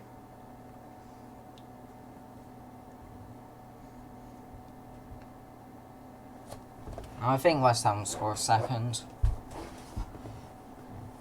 But anyway, the Championship table: Leeds top, Swansea 2nd, Preston 3rd, Charlton 4th, Sheffield Wednesday 5th, West Brom 6th, Bristol City 7th, Fulham 8th, Millwall 9th, Nottingham Forest 10th, Reading 11th, Cardiff 12th, Birmingham 13th, Brentford 14th, QPR 15th, Blackburn 16th, Middlesbrough 17th, Derby 18th, Luton 19th, Hull 20th, Barnsley 21st, Wigan 22nd, Huddersfield 23rd, and Stoke 24th. Moving on to League 1. It's weird to see only 23 teams in League 1 now. Man City are going to win their first ever game.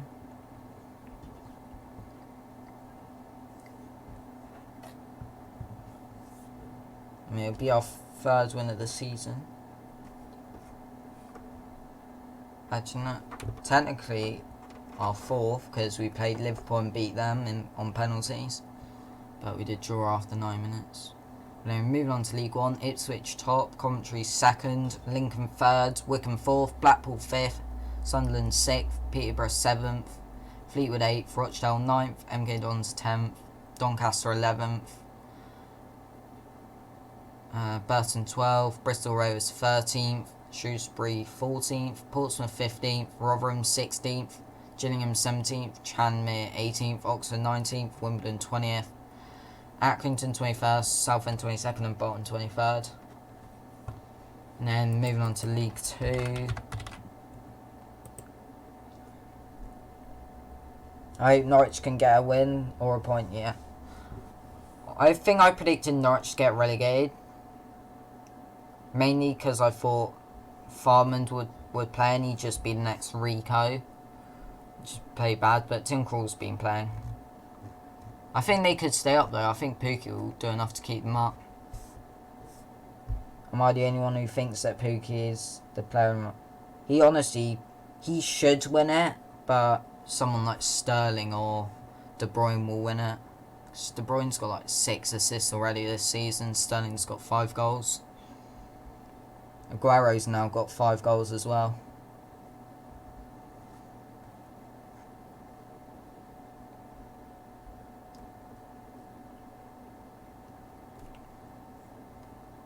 Pukki's scoring 2, potentially. I think he'll score 1, not 2 though. Sheffield United got a goal back. Probably second half started now, isn't it? Yeah, second half started. I'm going to put back on the commentary. We'll look at the league tables at full time. So hopefully you guys enjoyed the second half, and I'll be back at full time. Chance, I think. Masuaku with the assist for the goal in the first half. As Bonnet rolls it back to Diop. I'll just run you through the sides as they are then. Bit of a lull in play for West Ham. Fabianski in goal, back for Fredericks, Diop, Ogbonna and Mazuaku. Rice and Noble, the midfield two for the Hammers. Lanzini and Anderson interchanging with Yarmolenko on the right hand side, and Haller the goal scorer up front for the visitors. Tim Krul in goal, Aarons, now Amadou in place of Zimmerman, Godfrey and Lewis the back four. Tribal and Leitner the holding midfielders. Stiepermann supporting Timu Puki with Emi Buendia and Todd Cantwell either side. Well, we've not seen enough from that front four, have we?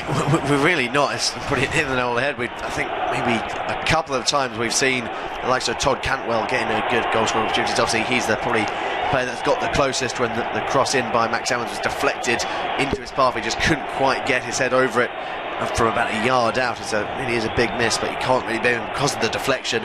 But apart from that, we haven't really seen the free-flowing attacking football that we've been used to seeing from Norwich over the past season or so.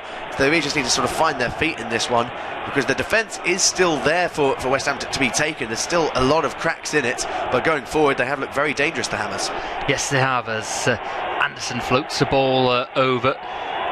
Cantwell just gets the toe in, and then Stephen's got the wrong side of Rice, breaking forward. He tries to find Cantwell. It's a weak ball, really. Fredericks can come across, half blocked by Fredericks, and then back to goalkeeper Fabianski. Long clearance by him, and Godfrey just gets a toe end on the ball away from Haller. But that's been the story of Norwich's game so far. They've played some nice football, but maybe not had the conviction that Daniel Farke would have liked to see. As Fabianski clears long, Amadou, did he foul Haller? Yes, he did, surely. And it will be a free kick on the round about the halfway line. That's kind of Amadou fresh off the bench, welcome to the game kind of thing. It's one of those, isn't it, where we see it all the time, defenders getting one in early on the striker. Yeah, it's not the best of challenges. I think it might be either a clash of heads, or possibly a bit of an arm into the back of the head of Sebastian Haller. So it'll be a sore one, but it's just a good bit of play back there by Amadou, just letting Haller know that he's not going to be easily pushed around. He's really going to have to work if he's going to get another goal for his side and for himself. Amadou is going to have a lot of work, you feel, in this second half. Both him and Godfrey are going to have to be alert to, obviously, the presence of Sebastian Haller, and obviously, like you said, in when we started off the second half, the interchangeability of Lanzini and Anderson has already caused a load of issues for this Norwich defence already, and Amadou's really going to have to be alert to that. Yes, it was interesting playing Amadou on loan from Sevilla, formerly the captain of Lille, so obviously he knows his way about the game. I think in an ideal world he will be a holding midfield player, but centre half today needs must really with closer. Another one out. Cantwell's gone down off the ball. Lewis there was danced past Yarmolenko, didn't offer a challenge, just looped towards the back post. And it was Aarons who had come in trying to anticipate a ball towards that back stick, but Anderson beat him to it. And that's good chest, good control by Ben Godfrey. There's a few big teams have been looking at him. Manchester United were linked at one point. Really seems natural in that centre half role, usually a midfielder before last term, but he looks very, very assured at the heart of the back four. Cantwell just tries to flick it down the line to Leitner. It's up in the air, and the German brings it down. Compatriot Tribal has it now. 5 minutes of the second half gone. West Ham 1, Norwich 0. It's independent of Tube Studio commentary with a foul in there. It's a real helter-skelter stuff at the moment. Eventually Sebastian Haller comes away with it for the Hammers in Norwich territory. Back to Anderson from a standing start. We'll just trundle forward. Gives it now to Mazuaku, as dynamic as ever down the left hand side. He has a run at Aarons, just loses the ball under his feet. Aarons does ever so well, just a turn on it, turn away from his man and get it away. It's nice play by Norwich until that poor ball by Buendia.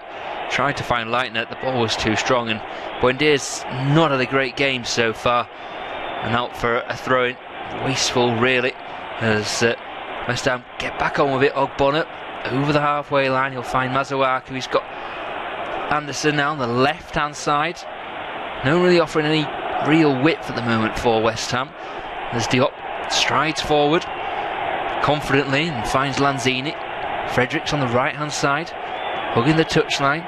Back to Lanzini, and Rice now takes it on into Noble, all the way back to Ogbonna, and well, West Ham were doing what Norwich were doing in the first half now, playing in front of the opposition.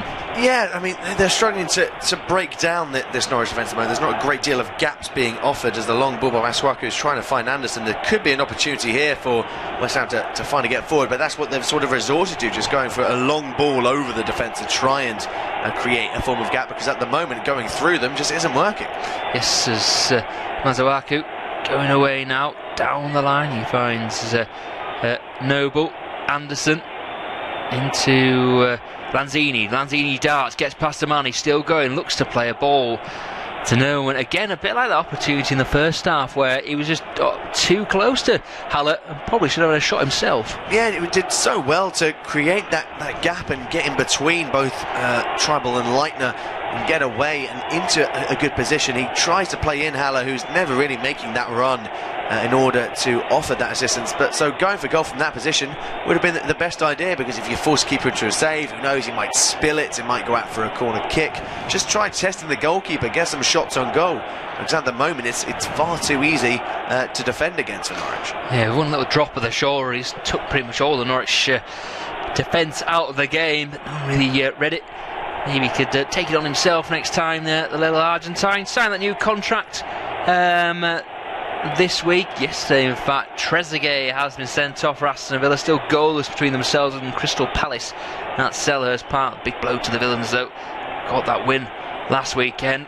Saw the game, thought they were pretty impressive, actually. They seem to be gelling well, which is essentially a new team that Dean Smith's trying to put together, but they'll be up against it now, as that's not a good ball.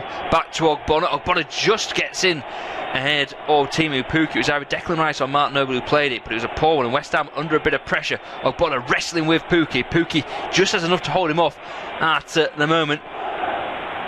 Now Buendia can turn, he'll find a teammate. Leitner, what a flick that is. Cantwell goes for a goal, bang, off the crossbar and away. He's offside, but that was the best we've seen from Norwich so far. Yeah, that was the sort of football that we're used to seeing them going forward. It's a beautiful flick, it's got to be said, I think, by Leitner to play in Cantwell, who is just offside. It was given as offside once the shot was hit. It's a powerful effort though by the youngster, cannons off the crossbar, and it was a danger moment there for West Ham. But that's the sort of football that we're used to seeing, the quick one-touch football, creating the gaps. So it's a bit of a wake-up call there for West Ham.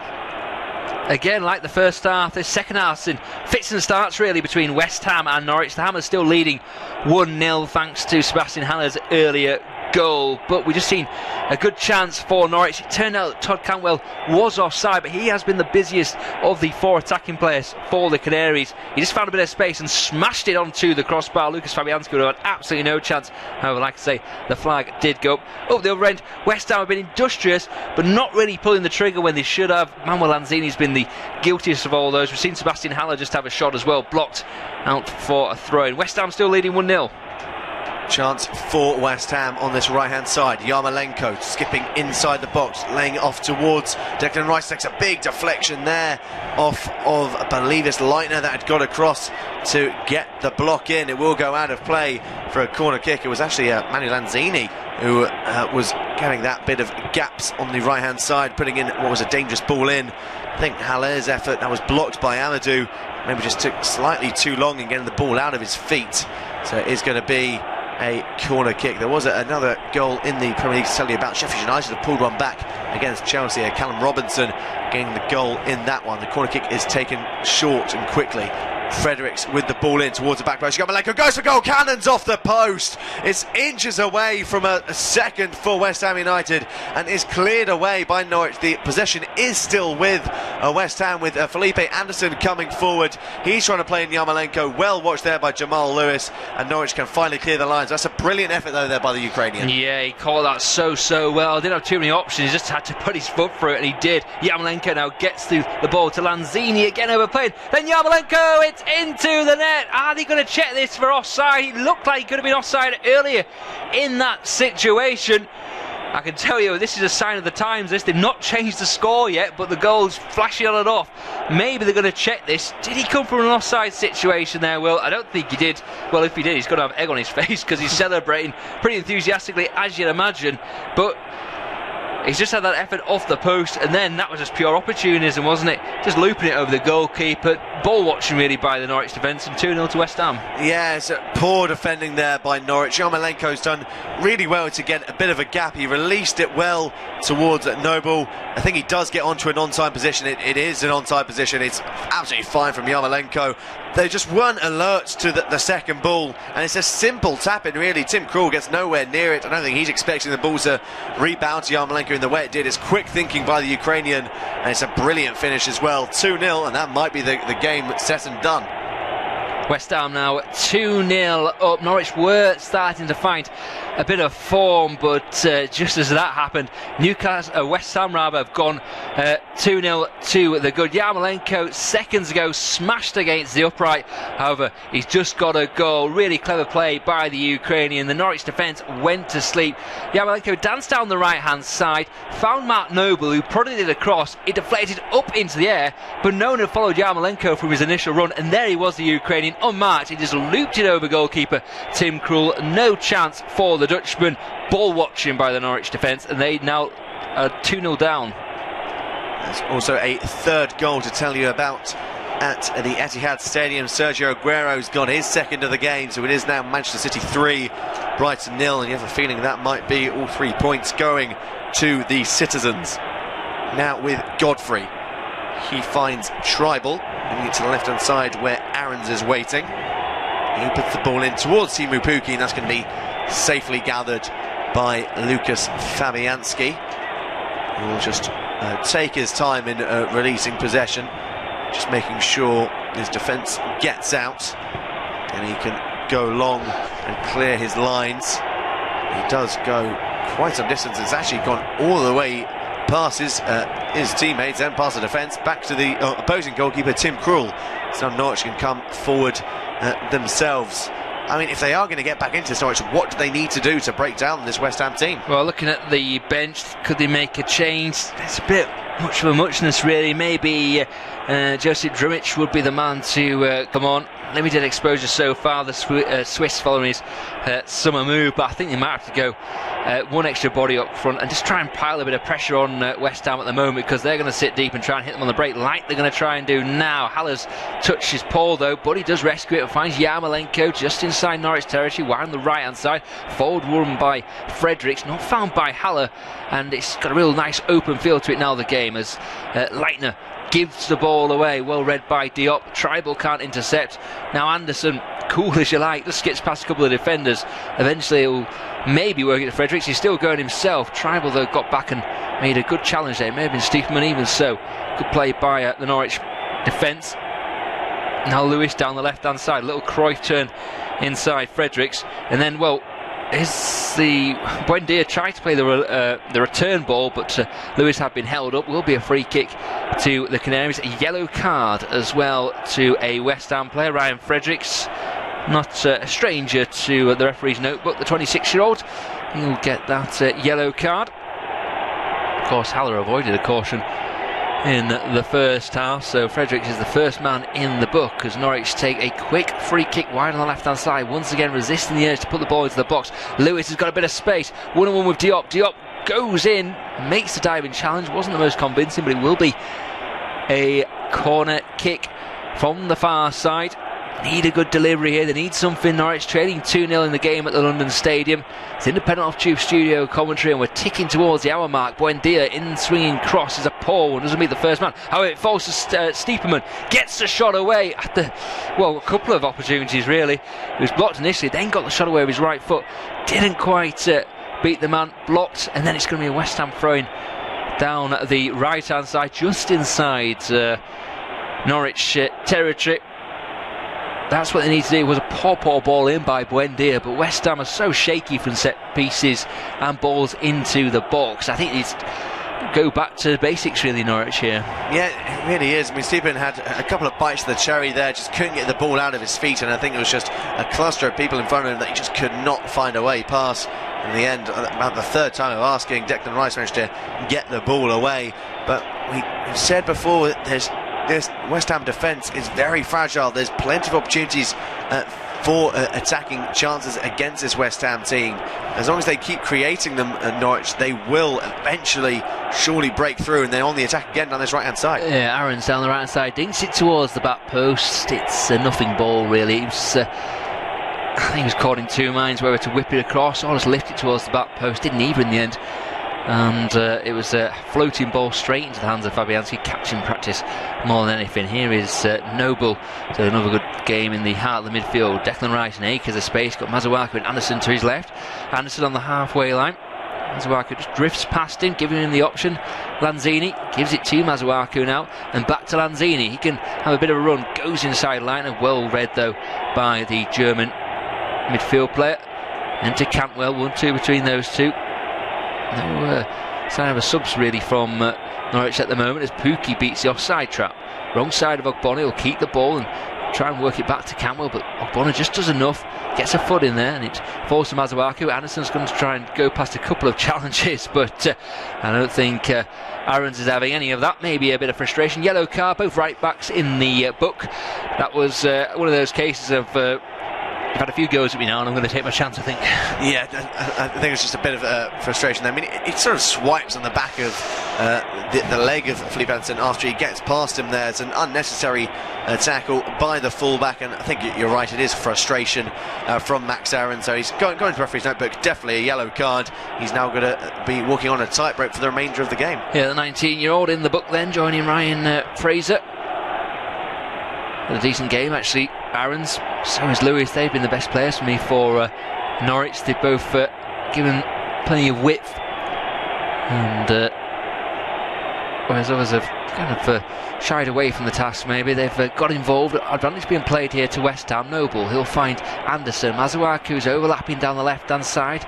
Anderson finds him, thinks about the first time cross, thinks better of it, eventually just dinks it well onto the head of Lewis. It was a poor ball really by Anderson, but seconds are picked up by Noble. There's 9 Norwich shirts back pretty much between the goal and 20 yards. It's very deep at the moment. Anderson's trying to have a bit of a kick at Aarons, but Aarons has persevered and gone forward, but not enough in the end. Through to Fabianski. He'll come out and find Diop. West Ham will just try and settle the game down somewhat. Fabianski looks up, cannons the clearance over the halfway line, finds the head of Tom Tribal in front of Sebastian Haller. Lewis picks it up. Tribal now the new man, Amadou. Tribal again. Leitner needs to get more involved than Norwich number 10. Really classy playmaker when he's in the mood, but well, he's not in the mood today. He's been quite quiet. He gives the ball away far too easily. Here is Noble. He's got Fredericks running down the right hand side.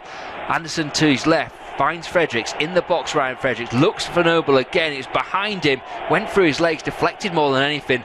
He was looking for Haller, and now it's been cleared out for a throw-in. It was opening up there quite nicely. I thought Noble may have done Fredericks a bit more of a favour there by holding back, because he was charging forward. Always harder to hit a moving target, isn't it? And that's where it broke down for me. I would have to agree. And then when the ball actually gets put in, it takes a slight deflection. Without that deflection, it's going straight towards Sebastian Haller, and you just had a feeling he was setting himself up to rifle the ball towards Tim Krul's net. In the end, that important defensive deflection managed to get the ball away. But Norwich still struggling at the moment to break down this West Ham side. Hammer's doing well to ride any form of pressure that they receive. They're coming forward again now with Anderson. Anderson down the left hand side, goes into the box. Good challenge by Aarons on that yellow card. Has to be careful. And Anderson fires into the back of, I think it's Buendia, who was tracking back. Bit of a high five from those two.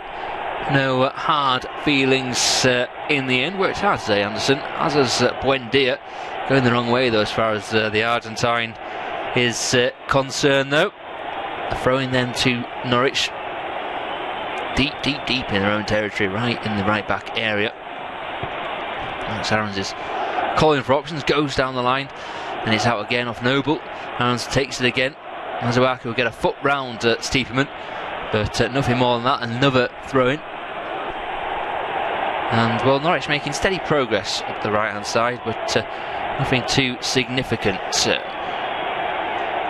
Little triangle, Stiepermann and Buendia, but they're not going anywhere until Anderson gives them the ball back. Eventually they run out of pitch. I think it will be Masuaku throwing for West Ham. Just looking ahead, of course, international break next up. Fortnight off for these sides. West Ham return on Monday the 16th away at Aston Villa. It's Manchester City at home for Norwich in the late game on Saturday the 14th. Here is Timu Pukki, goes for goal, just prods it towards goal rather than anything. Yeah, I mean, it was a little bit hard there for Timu Pukki. He was turning into a bit of trouble. There was plenty of players around him, like to Fredericks and Diop. I think in the end, Noble was actually Declan Rice was coming back to help out his defence as well. His effort, I think, takes a slight deflection, which takes the sting off the shot.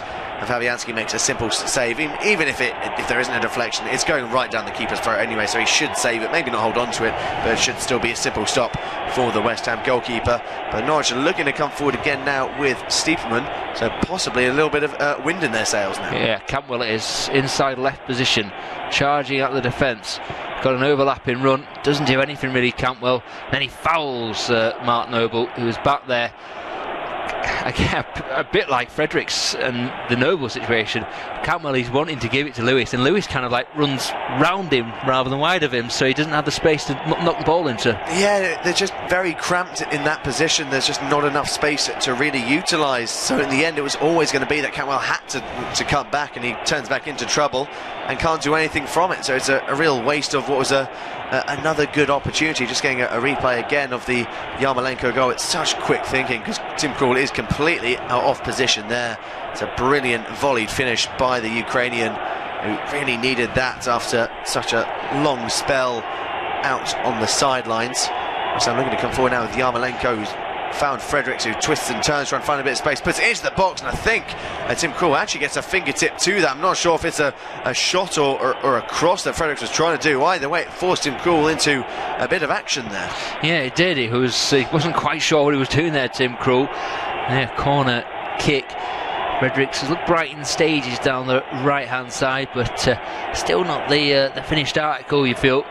But he seems to have the nod on Zabaleta. Final season in England, at least. I'm not sure if he's going to retire, the 34-year-old Argentine Zabaleta yet, but Fredericks has the shirt at the moment. Lanzini takes the corner kick, and in swinger this time, heads go up, and it's headed off the line by I think it's Aaron's back there. Buendia, actually, who'd got back. It was a strong header from the West Ham man. Looks to me as if it's Issa Diop, gets up, and that's going in if Buendia's not there. Yeah, it's a really good header there by Issa Diop. Rises highest, and then Buendia has got to be on that post. That's why you put a player on the post, in order to make those sort of clearances. It's a good header away, and then it fell to Yarmolenko, who on the volley just never got over it, and it sailed high and wide, not very handsome. It was never going to really trouble Tim Krul in the Norwich City net. And we have now passed the halfway point of this second half, so will be myself, Will Maxwell, to take you through till full time as the ball is spread by Todd Cantwell towards the far right hand wing with Aarons, who looks to find Buendia. He puts the ball in, good block again, this time by Bonner. Anderson's there, Masuaku, lovely play again there by the fullback, who's had a very solid game so far for West Ham. Now Anderson can pick it up on the halfway line, back to Masuaku.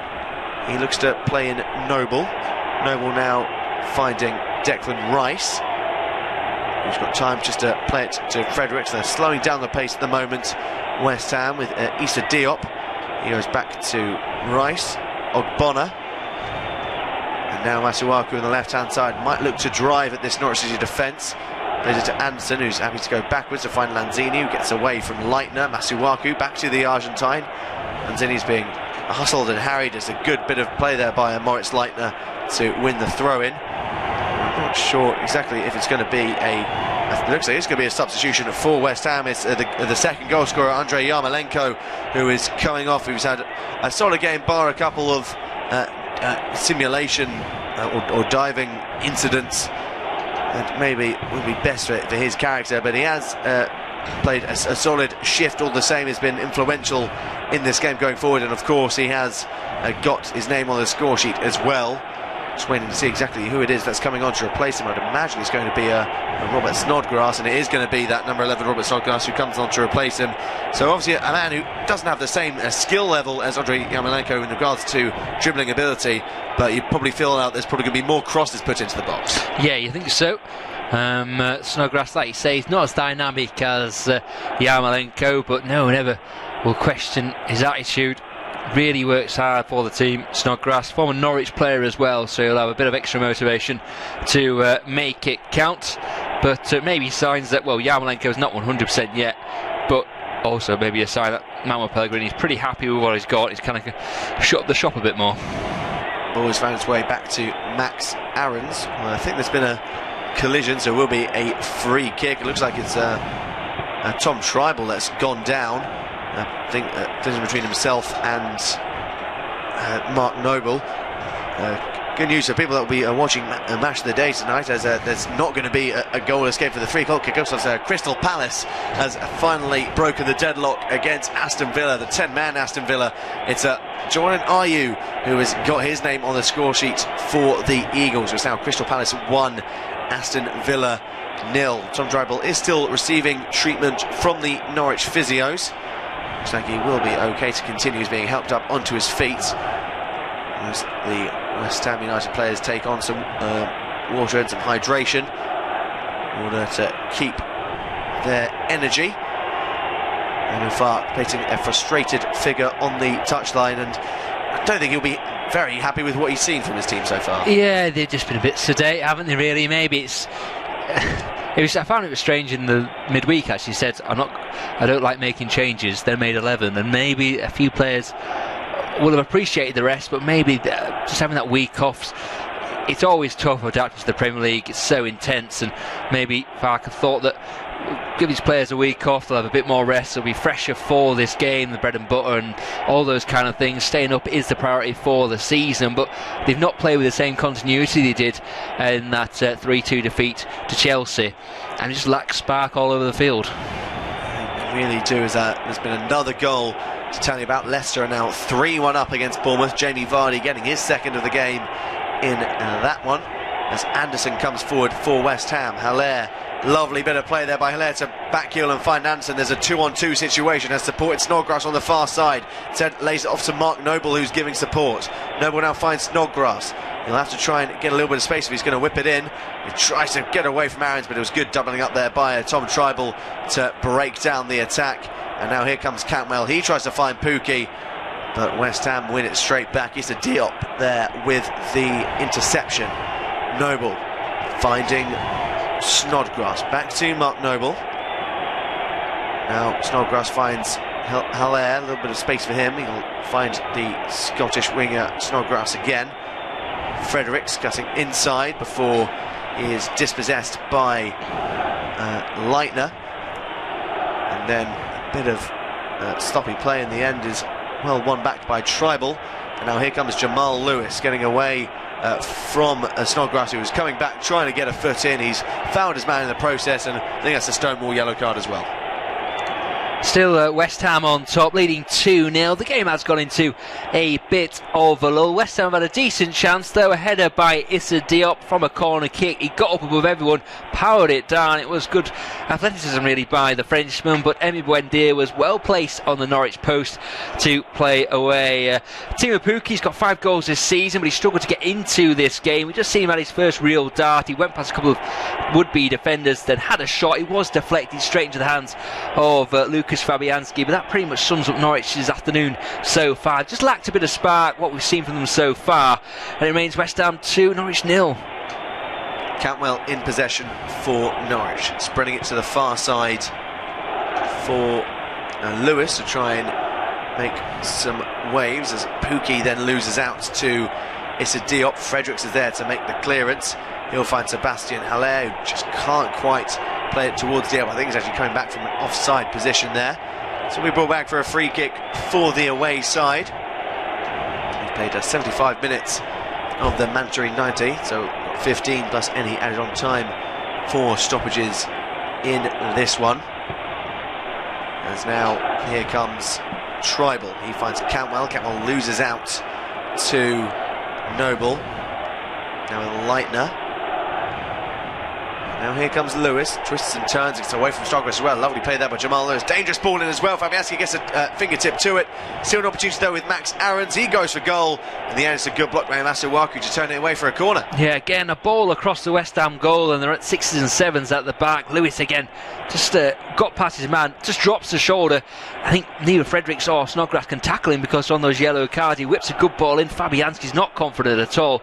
Aarons tries to follow up Masuaku with the block, but that is the way to go if Norwich are going to get back in this game. It's going to be a corner kick now for Buendia to float towards the back post, headed away by Snodgrass. Be one back though by Jamal Lewis, and he will go all the way backwards to his goalkeeper Tim Krul. And now Norwich will look to just hold on to possession and start off a brand new attack. Here comes Cantwell. He is dispossessed well there by Declan Rice, or at least I thought so. In fact, it's going to be brought back for a free kick for a late tackle there by Declan Rice.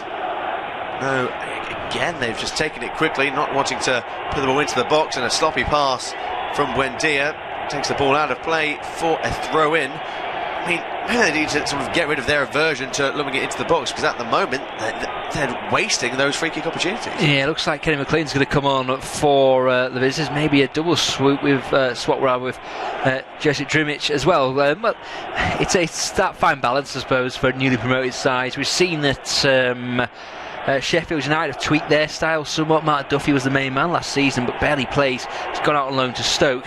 Obviously, they want it to be a bit tighter in midfield, whereas it's more the same at the moment for Norwich. But they're going to go 4-4-2 by the looks of it. Cantwell's gone off, McLean's come on, and Drimic, and well, I didn't quite see who the other man to go off was. It was Marco Stiepermann. Yeah, well, I think that's probably the right call for me. Yeah, Stiepermann hasn't really had the desired effect on this game, so it will not be a surprise that he has gone off the pitch, whereas Cantwell has been sort of in the thick of things, although in the past few minutes or so he was sort of losing out possession in the attacking third, so maybe a change that needed to be made in that regard. So Kenny McLean and Josip Drmic have come on for the away side, and now is of course all three substitutions for Norwich used. There's still two left for West Ham, as Lanzini now comes forward. He finds Masuaku. He looks to find Anderson. Lanzini, possible opportunity here for West Ham. Lanzini now with Diop, who's made quite a way up the pitch, as Anderson now shapes up for a shot, gets away from Buendia, finds Masuaku. He puts the ball in. It's a good header. It's a brilliant stop there by Tim Krul. Lanzini rose highest and for about 7 or 8 yards out, got it on target, but a brilliant reflex stop there by the veteran goalkeeper Tim Krul, diverting it over the crossbar. Yeah, I'm not sure how much Lanzini knew about the header, but he got it well. Angled his back, and then a good header, and like you say, it's a wonderful save by Krul, reaching his left arm up over the crossbar, clips the roof of the net. Fantastic save by the Dutchman. 4-0 to Manchester City at home to Brighton, incidentally. Get that goal score once it comes in. Snodgrass with the ball in, punched away again by Tim Krul. Back to Masuaku, and well, as the less said about that shot, the better, as far into Rose Ed.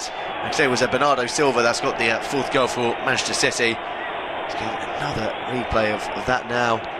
I mean, it's a bullet header as well from Lanzini, so not only is it an effort from a close range, there's a lot of power behind that header, which makes that save even better there from Tim. Yeah, really good play there by Tim Krul. Nice ball in by Masuaku, and reactions more than anything from Lanzini. Aimed it towards goal, and Krul, excellent reflexes up towards that top corner, and keeps it at 2-0. Chance now for Norwich to possibly come forward.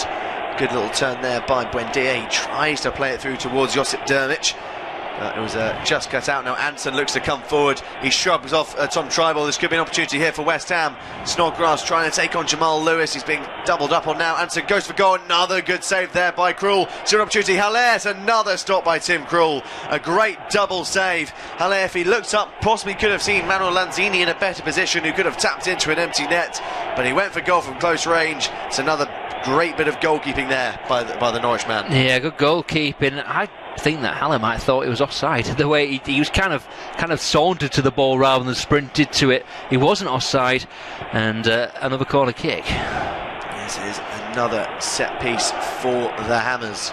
to be put in. Well headed away there by, I think it was Pookie in the end doing his defensive work. Now with Noble, he turns away from McLean and plays through the legs of Tribal. Lovely bit of play there by the West Ham captain. Now with Anderson, Noble again. He'll find Snodgrass. He was shaping up to put the ball into the box, instead went for Declan Rice.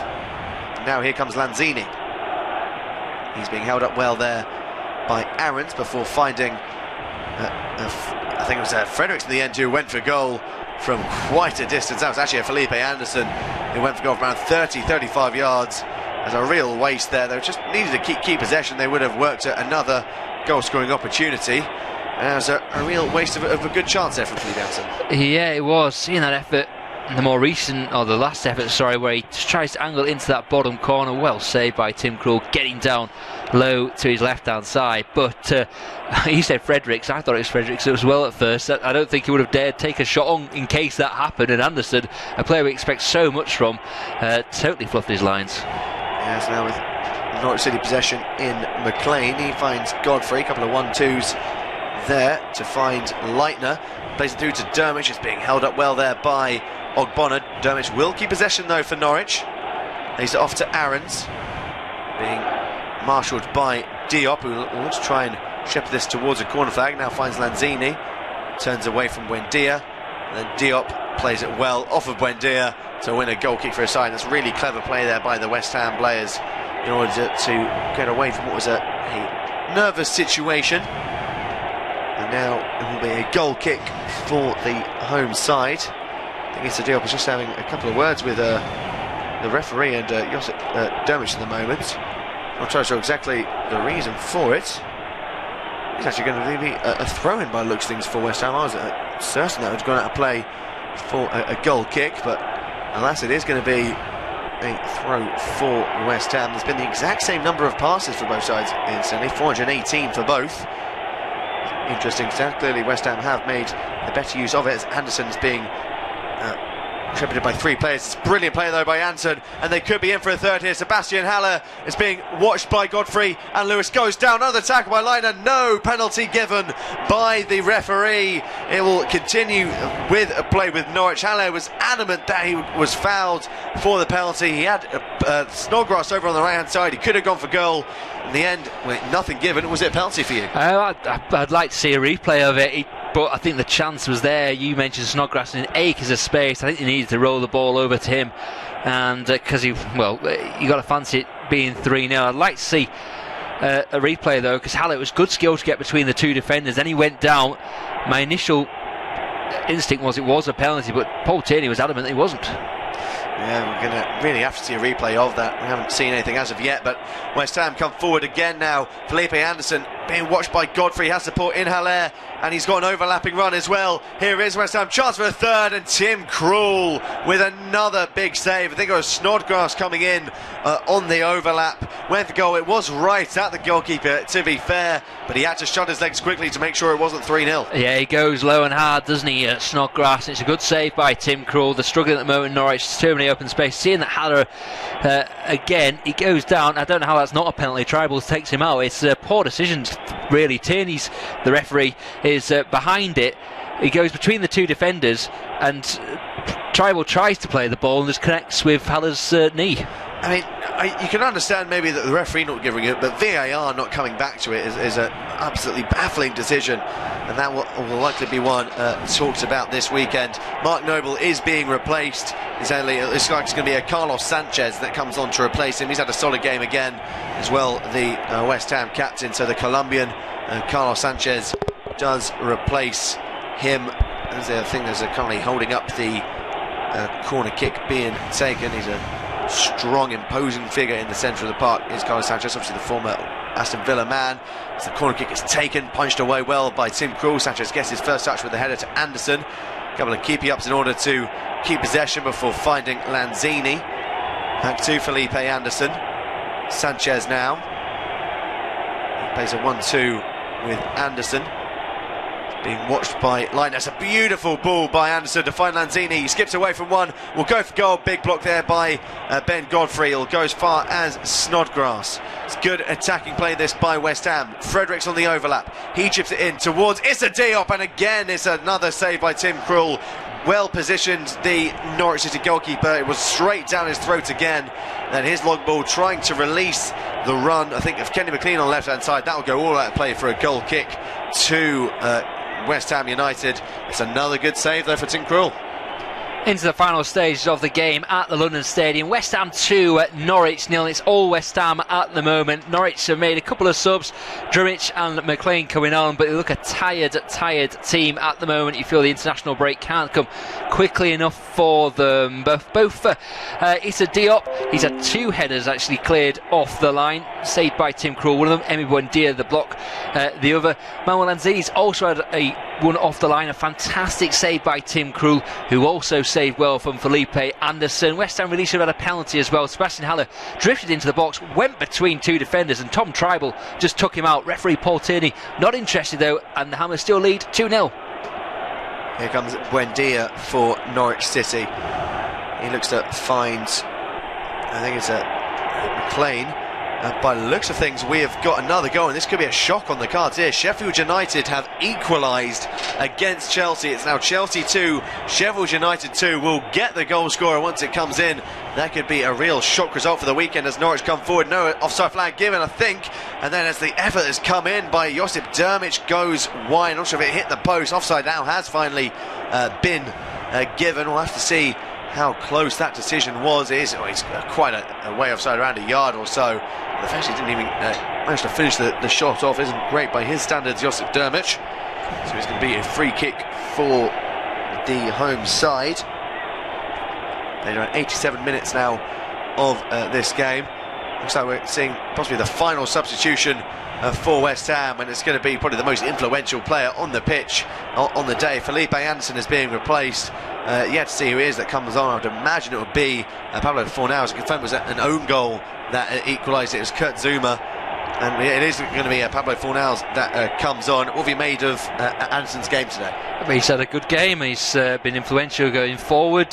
One of those players who can be a bit frustrating. I think his demeanour sometimes frustrates the West Ham fans in that he's got such talent, but he seems to wander about. But when he's in the mood, he just skips past players. And yeah, he's been in the paper tomorrow, I'd guess 8 out of 10. Yes, it was a very solid performance there, the Brazilian, as Buendia races. Actually, Max Aarons, I say, is racing down that wing on the right hand side. In the end, he was just about dispossessed by Arthur Masuaku. And now Declan Rice will look to try and run forward. He finds Fornals, his first introduction. He skips away from Pukki. He's really been isolated at the moment, Fornals, but he's done well to find Lanzini. He'll find Declan Rice, who shapes up to go for goal from long range. It's not far away from Tim Krul's right-hand post. It didn't look like it was going anywhere near on target, but it had the Norwich keeper worried. Absolutely, yeah. He just had his chance. Doesn't get too many opportunities, does he, Declan Rice? But he just opened his body up there and struck it low, hard towards the right-hand post of Tim Krul, who was scrambling then. And from a Norwich point of view, just the right side of the upright. Chance for Norwich to make their way down the left-hand side. Drmic playing it backwards to Leitner. Now plays a 1-2 with Tribal. For Buendia picks it up. He'll find Tribal again. Now on this left-hand side is Kenny McLean. Now with Drmic, back to McLean. Here comes Leitner. Lewis now on the left-hand side, being watched by Snodgrass. Kenny McLean on the left-hand side looks to whip in a dangerous ball in towards Aarons. Masuaku had to get over and make the clearance. It'll go out of play for a throw-in to the Canaries. As the referee has gone over to have a couple of words with Issa Diop and Teemu Pukki. McLean will take the throw-in though. Just looking there as the cross came in from McLean. It was a header from Teemu Pukki. In the end, it was well stopped by Fabianski. Fabianski does now take this goal kick. Now, as Haller that rose high, just couldn't quite direct it towards Manuel Lanzini. It's going to be 3 minutes of added time at the end of this one. So Ball goes long towards Max Aarons. Again, good defending, this time by Masuaku to come over, gets his head onto it and knock it back towards Fabianski. Definitely been worthy of the 3 points today, West Ham United. As we go into the dying embers of this game, Jack, put the question to you, who's your man of the match? Lanzini or Anderson, probably. They can share it today. They've both been pretty good. They've kind of like interchanged between the left of midfield and the number 10 role. I think Haller's looked pretty sharp as well. He continues to improve. Not over yet, of course, but I think, yeah, one of the two West Ham playmakers. It'd be hard to disagree with that decision. I also feel like Alpha Masuaku, who's had a solid game at fullback after getting an assist as well for the first. As Declan Rice picks up possession for West Ham, and they might try and commit some players forward here as Snodgrass shapes up to play a lovely ball towards Fornals, but it's well watched there by Tim Krul, who immediately releases possession back towards Max Aarons. He looks to find Tribal. He's been forced back well there by Carlos Sanchez. We've played minutes and a half of added time, so another minute and a half to go in this one. Lewis does well to skip away from Snodgrass, releases McLean on the left hand side. It's a dangerous ball in by McLean, and it's cannoned off the post, I think, in the end by Dermich, who did well to get there in front of Angelo Ogbonna. I'm not entirely sure if it takes a deflection. It's a brilliant cross in by McLean, and it's not far away from ending up to being a possible consolation there for Norwich. Yeah, he just couldn't get his body position right there, Dermich. He did well to get in between Ogbonna and Masuaku, and he just puts one of his long legs out and it hits the bottom of his boot, doesn't it, and then bounces off agonisingly, really. But it was just almost if he'd contacted the ball a yard further to the right, he probably scores there because he's rotated a bit more and it goes in. It has finished Chelsea 2, Sheffield United 2. That is going to be one of the big results of the Premier League weekend, I am sure. As Sanchez now is in possession. Can also confirm that Manchester City have beaten Brighton by 4-0. That is another full-time score that has just come in, so final whistle's beginning to sound around the grounds. The ball is currently with Ben Godfrey in the Norwich defence. Just down the line towards Aarons, cut out there by Sanchez, now with Fornals. Back with Sanchez, he'll spread the ball over towards Issa Diop. Diop now finds Fredericks, now with Rice. As well to find Robert Snodgrass. Fredericks trying to come forward, as well cut out there though by Jamal Lewis. Will turn away. Right, so it's full time. It finishes 2-0 to West Ham. So 3 points West Ham. What we're going to do now, we're going to look at match stats. We're going to look at the other result. Actually, no, we'll look at the match stats and then we're going to end this stream and then we're going to start up a stream for Burnley versus Liverpool. So if you want to see commentary for that, then subscribe to the channel and then you'll easily be able to find that. We're going to start it at 4 o'clock. So we'll just look at West Ham v Norwich, then we'll look at the other fixtures. So Hilaire and Yarmolenko with the goals, the match stats. 52% possession for Norwich, 48% for West Ham, 18 shots for West Ham, 7 for Norwich, 8 shots on target for West Ham, 3 for Norwich, and 8 corners for West Ham, 2 for Norwich. So West Ham were the better side, they got the 3 points. You can see the subs there. There was one injury, Zimperman came off injured, not sure about the other subs. Couple of yellow cards and stuff, but we'll look at the league table actually, I guess now. Actually no, we won't look at the league table because it'll spoil some of the other results. But I'm going to end the stream now and get my next stream set up, which I'll start in 5 minutes. So thanks for watching this stream. We got like 175 viewers towards the end, which is I think my 6th best ever.